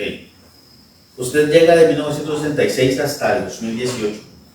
Podemos deducir, número uno, la pregunta número uno, podemos deducir que este problema tiene una raíz todavía más antigua y por lo tanto se ha generalizado no solamente aquí en Costa Rica, sino en otras latitudes, que ha sido una práctica común. Y la segunda pregunta, dado que el nivel de violencia se ha incrementado aún mucho más en el país, ¿qué considera usted que podría esperarse de Costa Rica, no solamente para las próximas elecciones, que ya estamos viendo, están ahí a las puertas, y estamos viendo que se va a tornar dramáticamente violento? Después de eso, ¿qué más podría suceder? Con esos, ¿verdad? Por ahora. Perdón que los ponga así. Sí, muy bien. Tal vez yo me quedaría con tu última expresión. Aunque las sociedades cambian y cambian muy rápido, yo tengo la impresión que la especie humana tiene esa tendencia que usted señalaba al final, aferrarnos a que nada cambie. Y en ese aferrarse a que nada cambie, más bien se convierte en un mecanismo de resistencia, que lo único que hace es producir y fortalecer mejor estos esquemas, ¿verdad? Porque están totalmente naturalizados. Y entonces, si yo no quiero que nada cambie, ¿verdad? O quiero que cambie y me ofrezco a Costa Rica es volver a como estaba antes, eso no es un avance, eso es un retroceso, ¿de acuerdo? Entonces hay como una trampa histórica ahí, me parece que es una muy sugestiva esa interpretación que usted realiza, pero que debe llamarnos a reflexión, que es lo más importante de este tipo de espacio. Quienes estén, ¿verdad?, también siguiendo la transmisión, aquí lo que estamos entregando son un conjunto de ideas que nos permitan volver a vernos la cara con franqueza.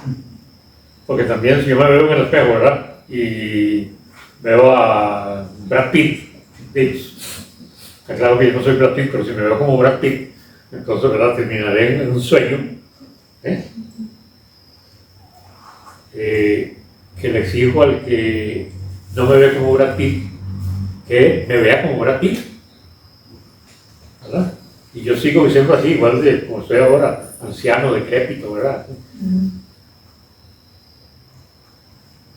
Y entonces en el espejo en que se miran las sociedades, ¿verdad? ¿En dónde nos miramos?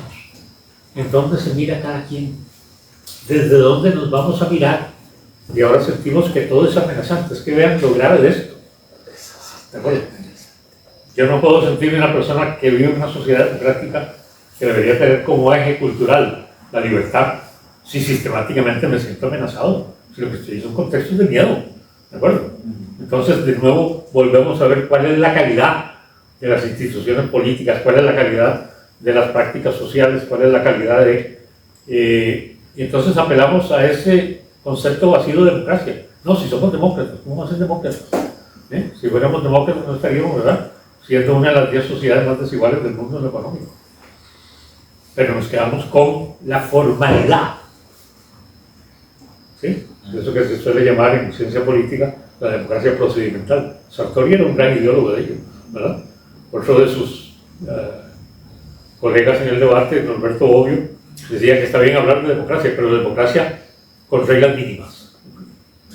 Son 3 reglitas, si usted las cumple, no importa que sea la sociedad más desigual del mundo, si usted tiene, ¿verdad?, partidos que participan, ciudadanos que tienen derechos y deberes y una regla mayoría, con esas 3 reglas, ¿sí?, un sistema democrático, nada más. Aunque pisotea a todo el mundo, con culturas de violentación.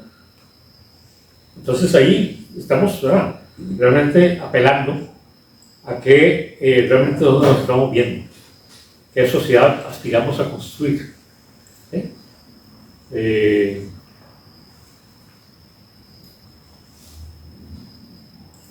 Vos dijiste una cosa muy profunda, Patricia.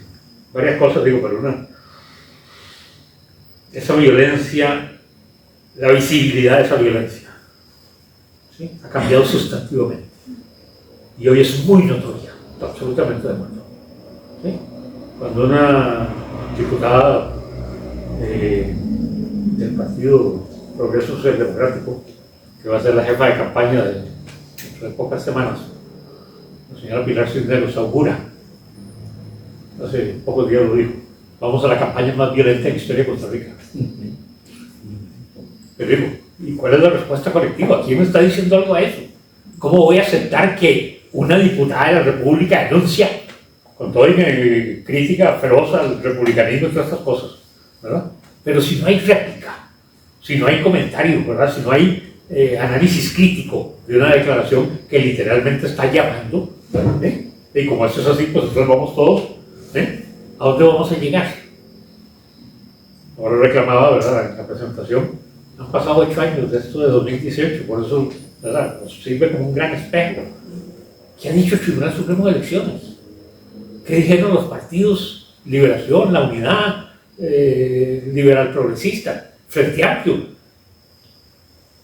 ¿Qué estamos haciendo frente a esto? Una diputada le dice, vean, ustedes solo voy a cambiar el esquema y el lenguaje, para que vean qué fácil es eso. A la adulta mayor, Pilar Cisneros, escuchen, otra diputada del Partido de Liberación Nacional le dice, bueno, recuerda que yo no soy manca.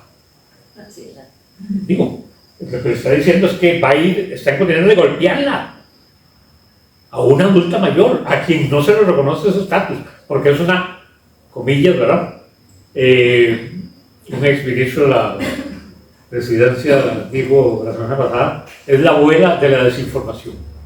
Ustedes la forma de descalificar. ¿De acuerdo? ¿Y quién controla eso? ¿Quién para esto?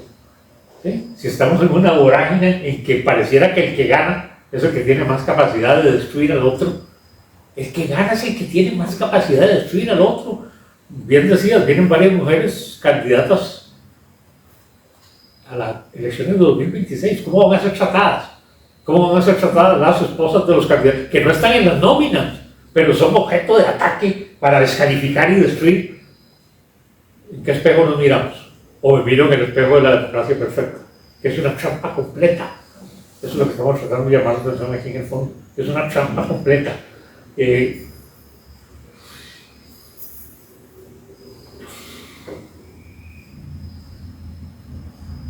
tendría que decir que coincido, Patricia, con lo que señalabas. Vamos indefectiblemente. Pero ¿con qué herramienta vamos a enfrentar esa la más violenta? ¿Cuáles son los llamados? ¿Dónde están, verdad? Algún señalamiento sensato que se estila desde las instituciones públicas en los procesos de socialización, que se dice desde los partidos, que se dice.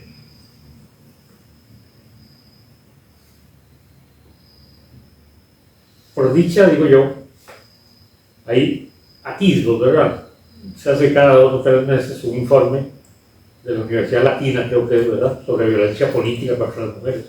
Eso es necesario y es importante, hay que mostrarlo, cuantificarlo, traerlo a debate público. Los observatorios de violencia que existen en distintas instituciones públicas del país, en las universidades públicas, ¿sí? Hay que insistir sistemáticamente en que estamos en una sociedad que es violenta, no solamente, ¿verdad?, porque hay asaltos, robos, asesinatos, es porque estamos hablando en clave violenta todos los días, las 24 horas del día. Y yo siempre tengo una justificación para ser violento y no reconocerme como violento. Por eso quería usar esa metáfora, ¿verdad?, religiosa, de quien tira la primera piedra. Todos se sienten autorizados, ninguno se siente culpable. Vamos a terminar apedreándonos. Ya lo estamos haciendo. Y eso simbólica y culturalmente es gravísimo y expone sin duda a una sociedad a procesos de desintegración, ¿verdad? Pues acelerados y muy legítimos, ¿verdad? Como usted me cayó mal, entonces salgo el vecino y le pega 10 balazos al otro vecino y se reproduce la noticia 10 veces, ¿de acuerdo? En la emisión de la mañana, de la tarde, de la noche, al día siguiente, al día siguiente, al día siguiente. ¿Dónde está el límite? ¿De acuerdo? ¿Quién va a poner el límite? ¿Sí? Sí, hay raíces más antiguas, como no podía desarrollarlo aquí.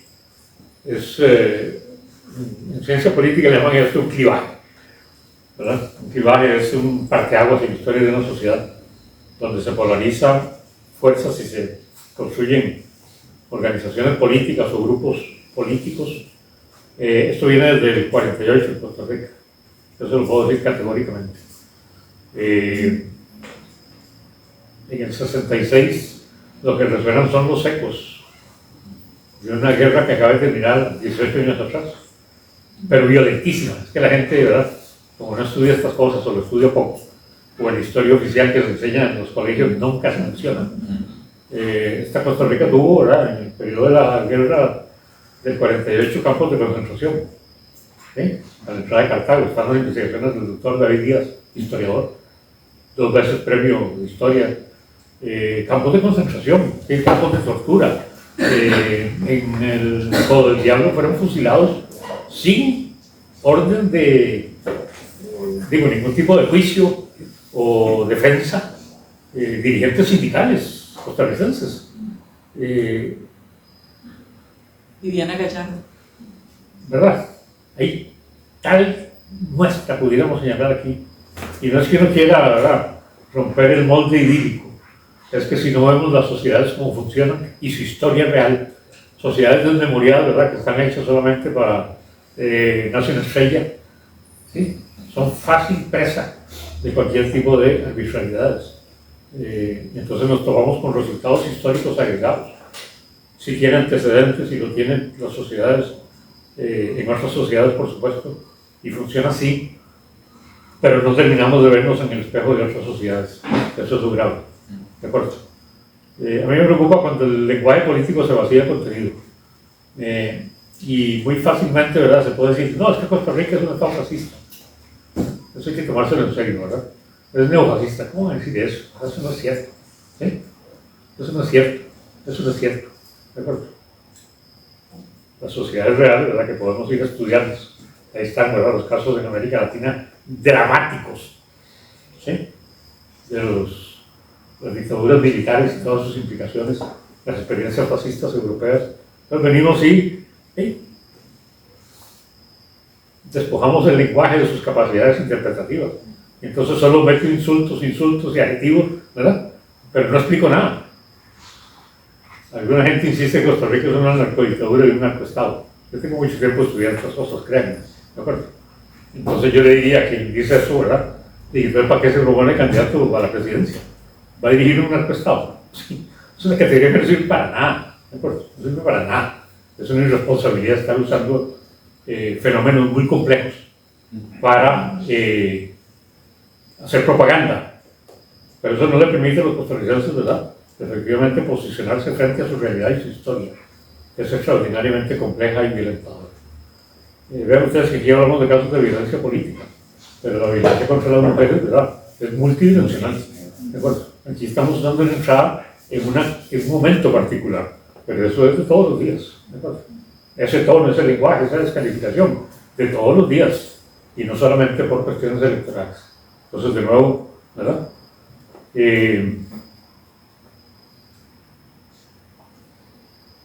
¿Qué podría suceder después de eso? ¿Verdad? Yo no tengo bola de cristal y sé que no es tu intención, pero si el cuadro es este y el diagnóstico es este, no pareciera ser un panorama alentador. Pero deberíamos estar haciendo algo, que eso es lo otro, ¿de acuerdo? Más en un espacio como este, ese tipo de situaciones también requieren responsabilidad, requieren capacidad interpretativa, pero también esperanza. Eso hay que decirlo con claridad, porque si no estaría la gente entrampada, todo el mundo estaría entrampado. Y no creo que ese sea el espíritu ni de este espacio, y menos el de este profesor, como para dejarnos caer en esta aparente oscuridad, porque sí, me parece que hace falta una discusión y muy a fondo. Este no va a ser el mejor momento, pero cómo se regula todo este tipo de discurso, cómo se controla, ¿de acuerdo? No es para nada casual, ¿verdad?, que veamos el desastre que pasa en las escuelas y colegios con el bullying. Para nada casual, expresa profundamente esto, ¿verdad?, que autoriza a cualquiera a maltratar a alguien, maltratarlo públicamente, simbólicamente, y después viene su familia a reclamar y sigue la vorágine. Entonces, bueno, si por lo menos pudiéramos llamar algo de cordura y a vernos en qué espejo, por eso la metáfora es muy útil. ¿Qué es lo que nos estamos viendo? Yo creo que mucho requiere de esa discusión de fondo de lo que no queremos que cambie, porque estamos amarrados, ¿verdad?, en una camisa de fuerza, desde que vos decías al inicio, nos aferramos a que nada cambie. Wow. También habría como que apelar, ¿verdad?, que es posible cambiar y mucho, pero ¿dónde damos los pasos? ¿De acuerdo?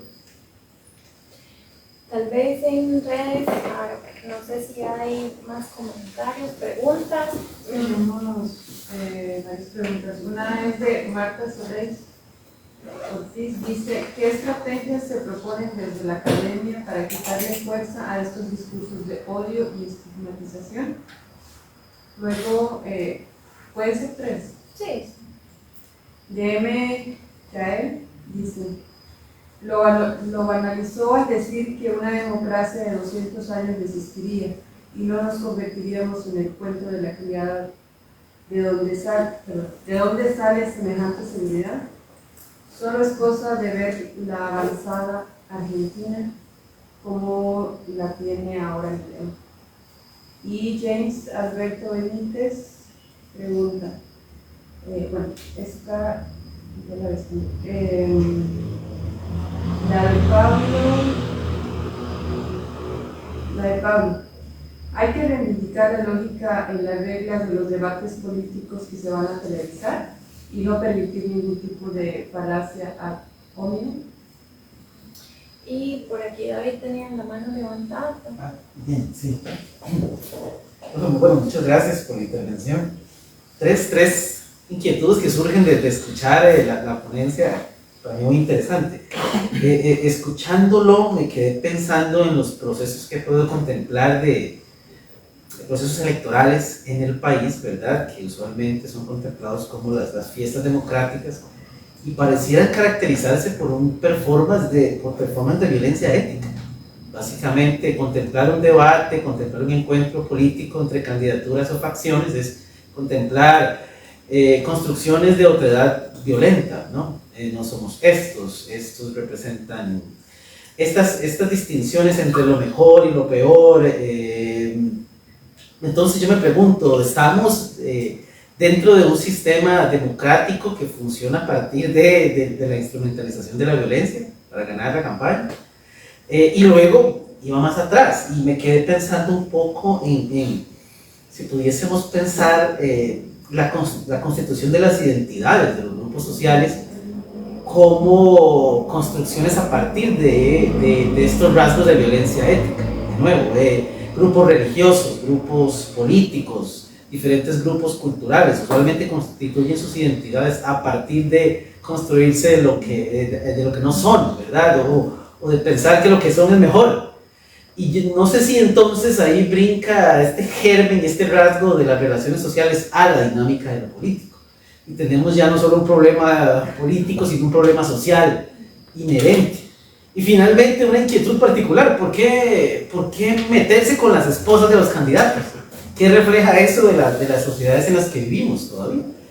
¿A quién, qué ataca cuando se ataca a la esposa del candidato? ¿Verdad? Nada más preguntarle.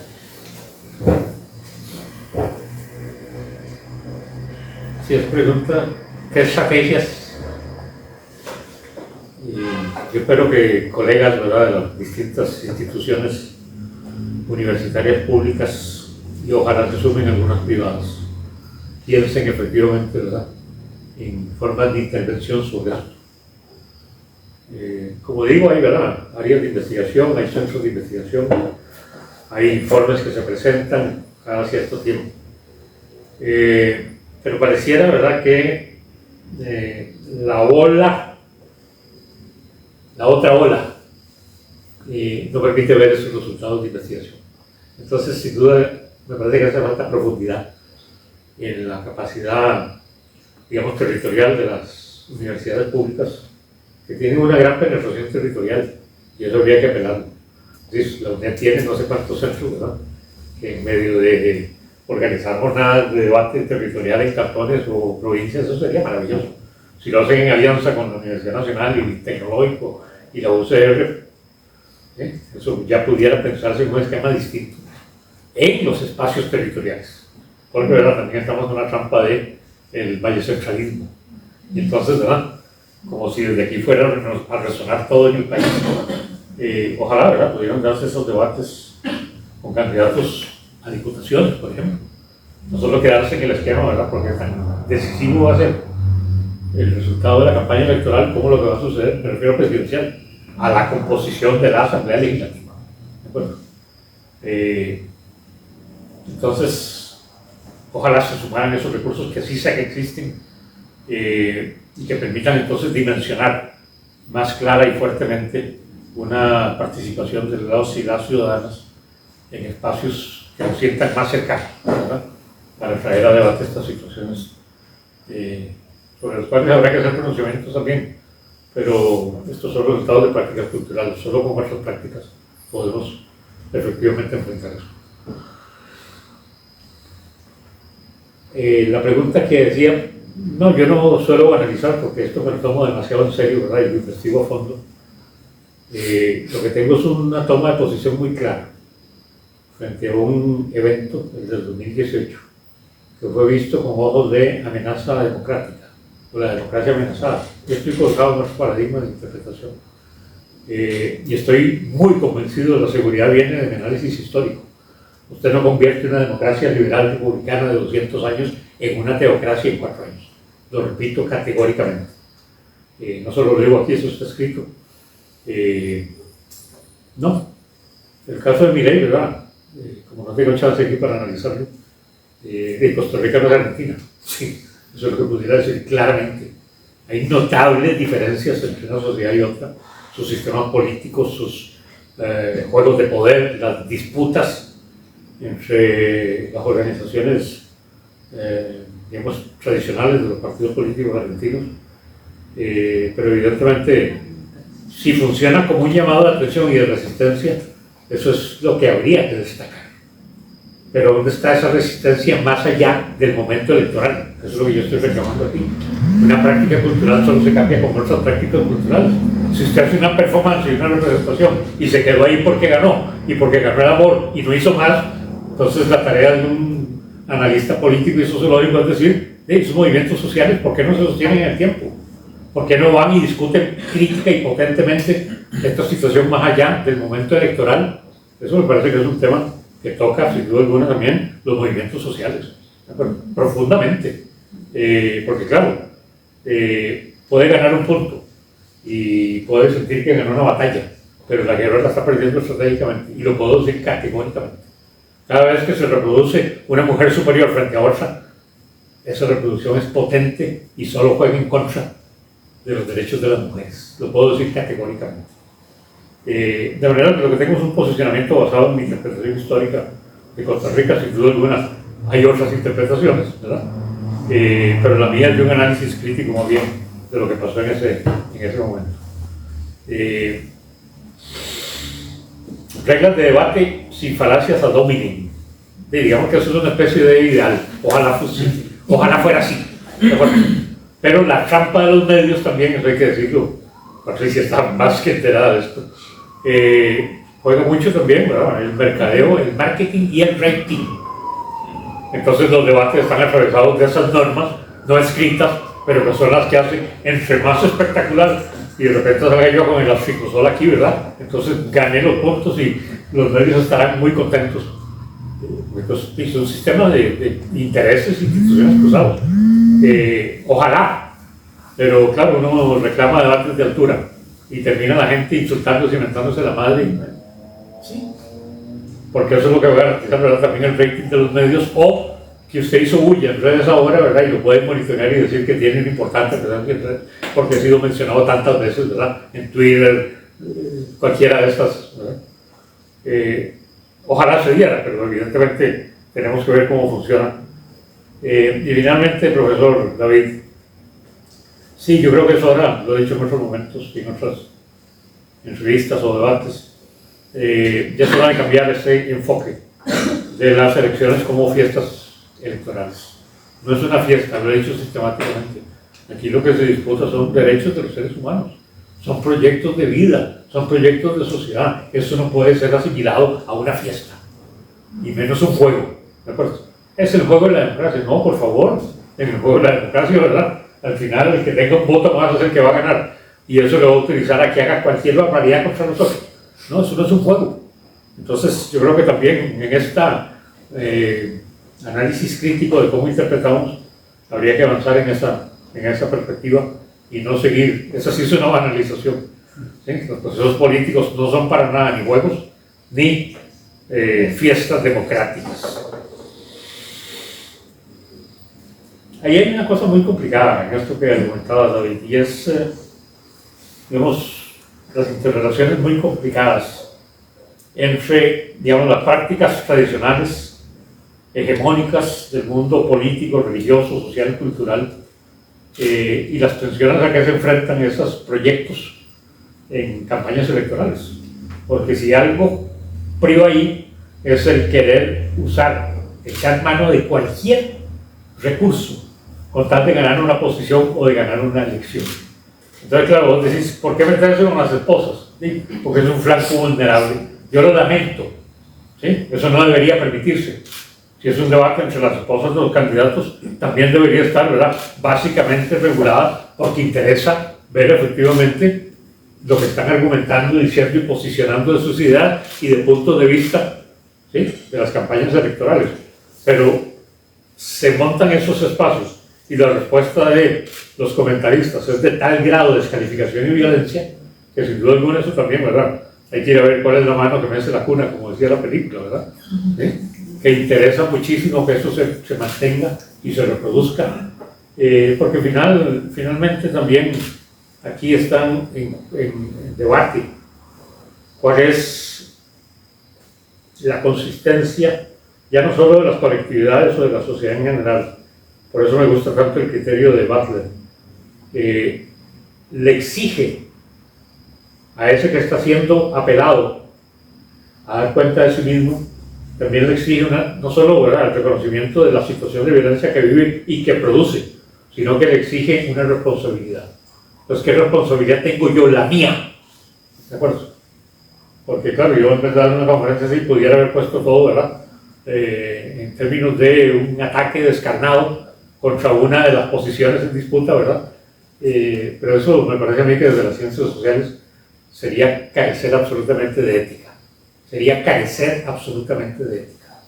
Y esto, ¿verdad?, me lo tomé siempre muy en serio, me lo tomo muy en serio, y me parece que es el mejor aporte que uno puede dar después de un itinerario vital dedicado a este tipo de cosas.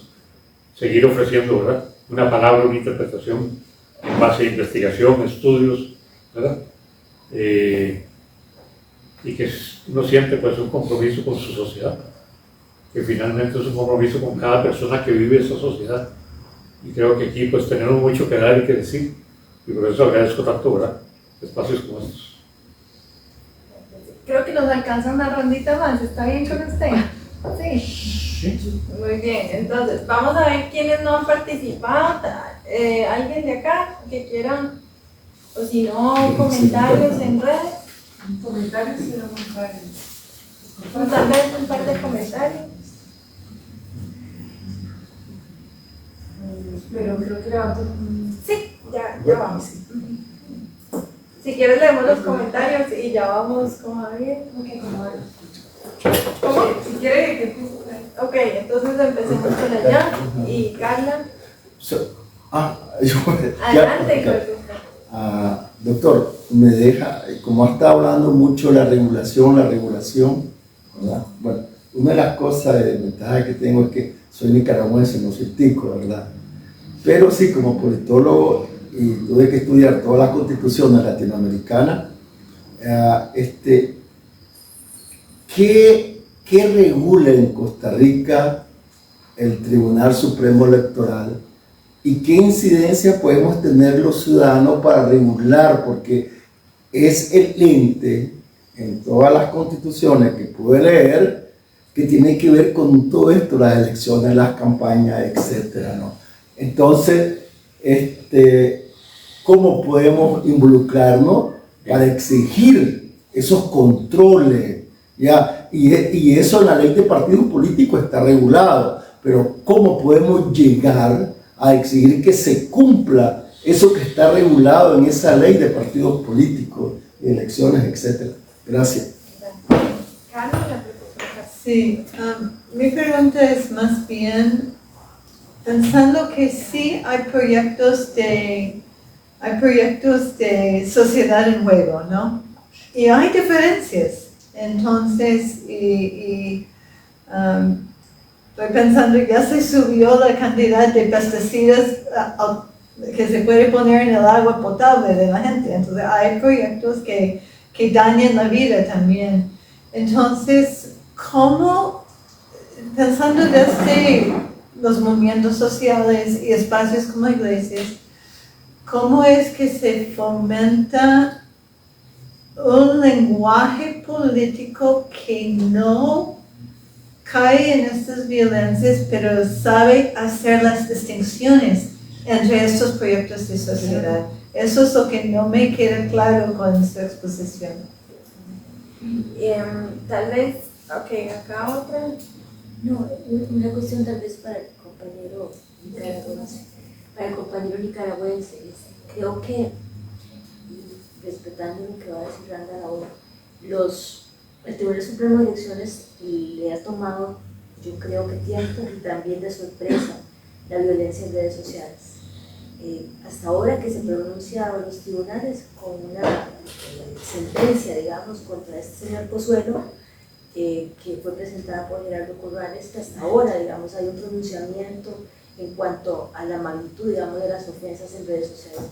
Pero aquí, digamos, el tribunal le falta muchísimo todavía camino por andar en lo que es la regulación. Y otra cosa que creo que es importante, la cantidad de personas que está, el personal que tiene el Tribunal de Elecciones y los recursos económicos que el tribunal tiene no son en este momento suficientes. Y yo creo que igual las otras instituciones, pues, el Ministerio Público está colmada de denuncias. Entonces, la escalada que hemos vivido en toda esta nueva situación, en el panorama, también deja un poco al descubierto la falta de recursos, la falta de preparación o reacción y también la falta también de legislación en algunos temas, creo yo. Yo quisiera agregar una más, profesor Randa. No me puedo ir sin escucharle algo al respecto. Me parece súper interesante esta reflexión a la que usted nos lleva, que tiene muchas aristas, desde el racismo, la misoginia, hasta el clasismo, ¿verdad? Y pensaba un poco en la que hoy es vicepresidenta en Colombia, Francia Márquez, pero también corrió por las presidenciales, una mujer afrodescendiente que ha sufrido el racismo en todos los niveles, pero también la exclusión, la pobreza y la desigualdad. Y esta comparación que usted hace entre una y otra mujer, en donde una, en este caso Claudia Dobles, es puesta como, pensaba yo en un elemento de clase y en la hegemonía clasista que se construye en la imagen de Claudia Dobles, y es la mujer educada, ¿verdad?, que es empresaria o que puede potenciar el futuro empresarial del país, que tiene las capacidades, que habla, que es bilingüe, ¿verdad? Toda la hegemonía clasista que además está ligada con los privilegios de clase, ¿verdad? Del lugar social en donde está ubicada esta mujer. Y al final, para mí, eso es una no es una coincidencia, es parte de, precisamente, de quién ha construido históricamente las reglas de la democracia procedimental, ¿verdad? Porque parece que esas mujeres aparecen como las enemigas, o las mujeres que usted nos relata un poco, las enemigas del Estado, cuando están por fuera del modelo tradicional hegemónico de las oligarquías tradicionales, de la nueva élite también en la democracia procedimental. Y entonces eso empuja a la gente a pensar en el mal menor. Aquí básicamente llevamos años en América Latina pensando en votar por el mal menor, por quién es el menos peor, diríamos, ¿verdad? El menos mal. Y ese mal menor nos hace incapaces de cuestionar ese aura de santidad que se ha construido porque es una aura de santidad sobre la democracia procedimental. Entonces, también le leo esa crítica que para mí es fundamental, es a qué tipo de democracia estamos apelando en estas sociedades, en la que una democracia que fácilmente, haciendo un mapeo, podemos decir está construida por hombres blancos ricos, ¿verdad?, que nos han traído hasta aquí. Entonces, sí.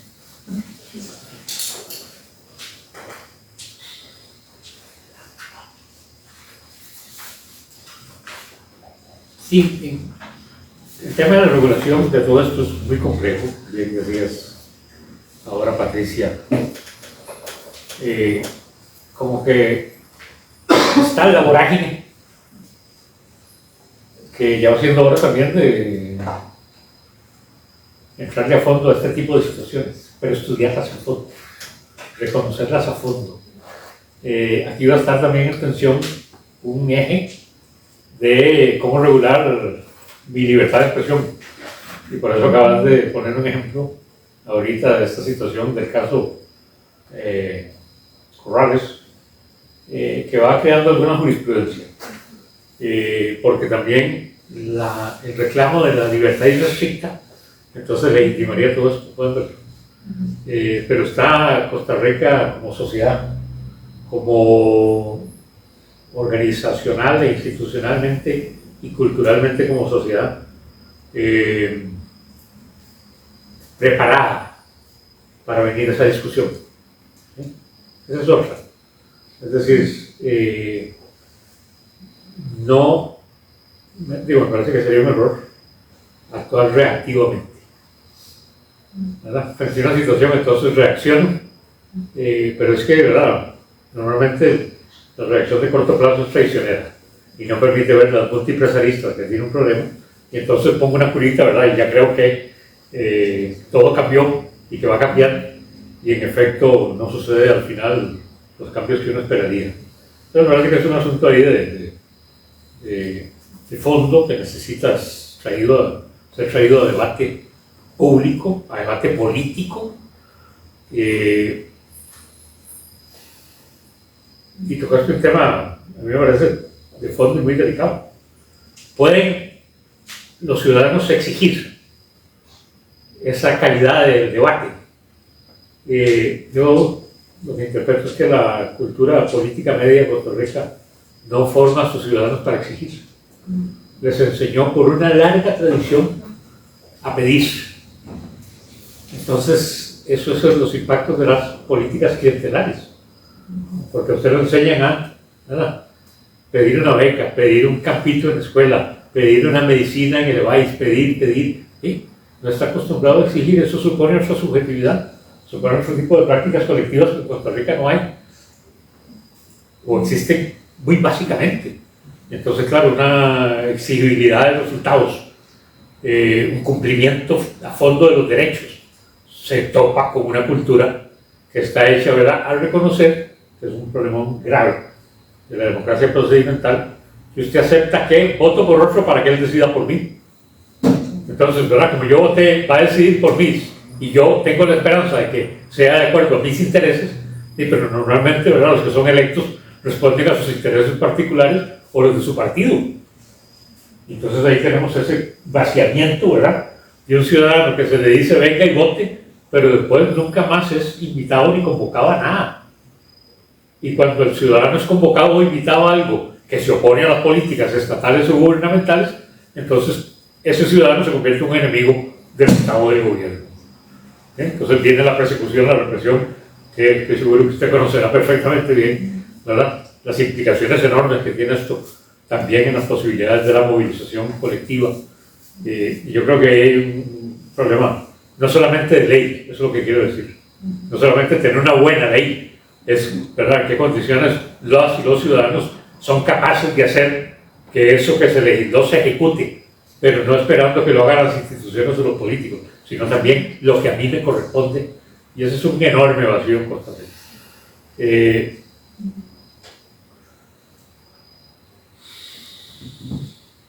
Tu pregunta sobre los movimientos sociales, Carla.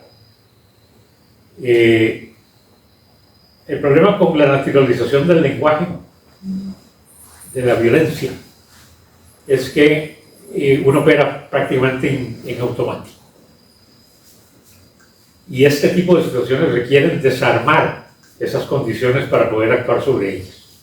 Pero si al niño yo le enseño a la niña, ¿verdad?, a que cada vez que cuestiona algo, ¿sí?, como no sé o como no quiero que se contraríe mi autoridad, lo callo, entonces estoy generando una persona con una personalidad que se acostumbró a que le quiten la palabra. Entonces lo despojan de la capacidad de resistir, de la capacidad de oponerse, de la capacidad de decir, ¿cómo? Aumentan los pesticidas en el uso del agua residencial, ¿sí?, pero me quitaron la palabra. O si lo renuncio, entonces aparezco como un enemigo del progreso económico o del progreso social Entonces también aquí a la base hay todo un estilo de socialización educativa, familiar, política, de cómo construyo a ese joven ciudadano, a ese niño, niña, ¿verdad? Yo le decía a mis estudiantes un poco en serio y en broma que el problema más grave que teníamos en los talleres de investigación es que invitamos a los estudiantes y las estudiantes a que para hacer su investigación tienen que formular una pregunta de investigación y tenemos 20 años, ¿verdad?, de haberles quitado la capacidad de hacerse preguntas. Sí, porque les obligamos a que se callen, ¿sí?, porque le quito la palabra, porque no pregunte, porque déjenme en paz. Y entonces viene la voz autoritaria y después uno se topa un resultado, ¿verdad? Y tiene que tener una pregunta en menos de 6 meses o un año. Y la gente aterrorizada, ¿verdad?, ¿cómo formula una pregunta? Eso todos los que hemos estado en esto conocemos lo grave que es. Entonces a nivel de las comunidades es todavía bastantes veces más grave, porque esa cultura se basa sobre los patrones del autoritarismo y el silenciamiento. Entonces, ¿ves? Yo creo que también ahí lo que es un enorme problema. Las movilizaciones colectivas ayudan y ayudan mucho, pero el problema que tenemos en Costa Rica es que ese tipo de movilizaciones son, a mí me parecen muy coyunturales y no permiten entonces una acumulación de recursos y capacidades ciudadanas para, ¿verdad?, fortalecerse, ¿sí?, en las distintas dimensiones y espacios. En todo caso, ¿verdad?, los asuntos de la comunidad y la política son muy complejos y si queremos resolverlos rápido, yo creo que estamos siempre con un problema y una trampa. Juliana, yo creo que vos hiciste el diagnóstico muy estratégicamente, ¿verdad? Si una trampa, me parece a mí, caracteriza la cultura de la democracia procedimental, es que suele colocar la disputa de la política y el poder en un asunto de líderes y de partidos, y no de colectividades y grupos y organizaciones capaces de ir más allá de esos que sí creen que están jugando. Esos sí creen que están jugando y han sido culturalmente construidos, tal como lo mostraron, con todo tipo de clasismo, de superioridades racializadas, de descalificaciones de género, generacionales, y entonces es muy cómodo también para quien fue acostumbrado a vivir el juego de la política y la fiesta democrática, sentirse que se metió en campaña electoral y que ganó mi partido y mi candidato. Y estoy feliz de la vida. Y ganar mis banderas y después lo que pase. Normalmente pasa lo peor para los ciudadanos y las ciudadanas, normalmente. Indefectiblemente sucede así. Pero yo quedo muy feliz hasta que venga el próximo partido. Porque si mirar lo político al juego de fútbol, están en disputa sus intereses, sentido de vida, derechos. Entonces el modelo procedimental sí funciona muy bien y tan eficientemente en América Latina que a Costa Rica, ¿verdad?, se le señala como una democracia perfecta, siendo una de las, insisto y no me canso de repetirlo, una de las 10 sociedades más desiguales del mundo, con un modelo de acumulación de capital descarnado, y eso sucedió en las últimas 3 décadas apenas, en las últimas 3 décadas. En décadas anteriores se podía recabar una sociedad, como bien decía, menos violenta, no era tan visible, estaba el mito, ¿verdad?, que todos los hijos de los oligarcas en Costa Rica se encontraban en escuela pública con los campesinos descalzos, toda una construcción mítica, ¿verdad? Pero de repente pasaron 30 años, ¿verdad?, tenemos esos resultados y seguimos pavoneándonos de una democracia llena de conflictos, de desigualdades y de violencias, pero seguimos viéndonos en el espejo de lo lindos que somos. Hasta que no rompamos el espejo, no lo hago como una metáfora violenta, es que ese espejo necesita ser transformado. ¿De acuerdo? Entonces, ¿en qué y cómo nos miramos? Esa es tarea, ¿verdad?, individual y colectiva. Pero hay que superar las reglas de la democracia procedimental. Lo que tiende es a procedimientos y no a prácticas culturales, que son las que constituyen las identidades de los seres humanos. Bueno, pues muchas gracias, profesor Randall, por acompañarnos esta noche y dejarnos también abiertas tantas inquietudes, ¿verdad?, y tantas ideas por allí. Gracias a todas las personas que estuvieron presentes en la transmisión en vivo y bueno, hasta la próxima. Muchas gracias por acompañarnos. Buenas noches, muchas gracias.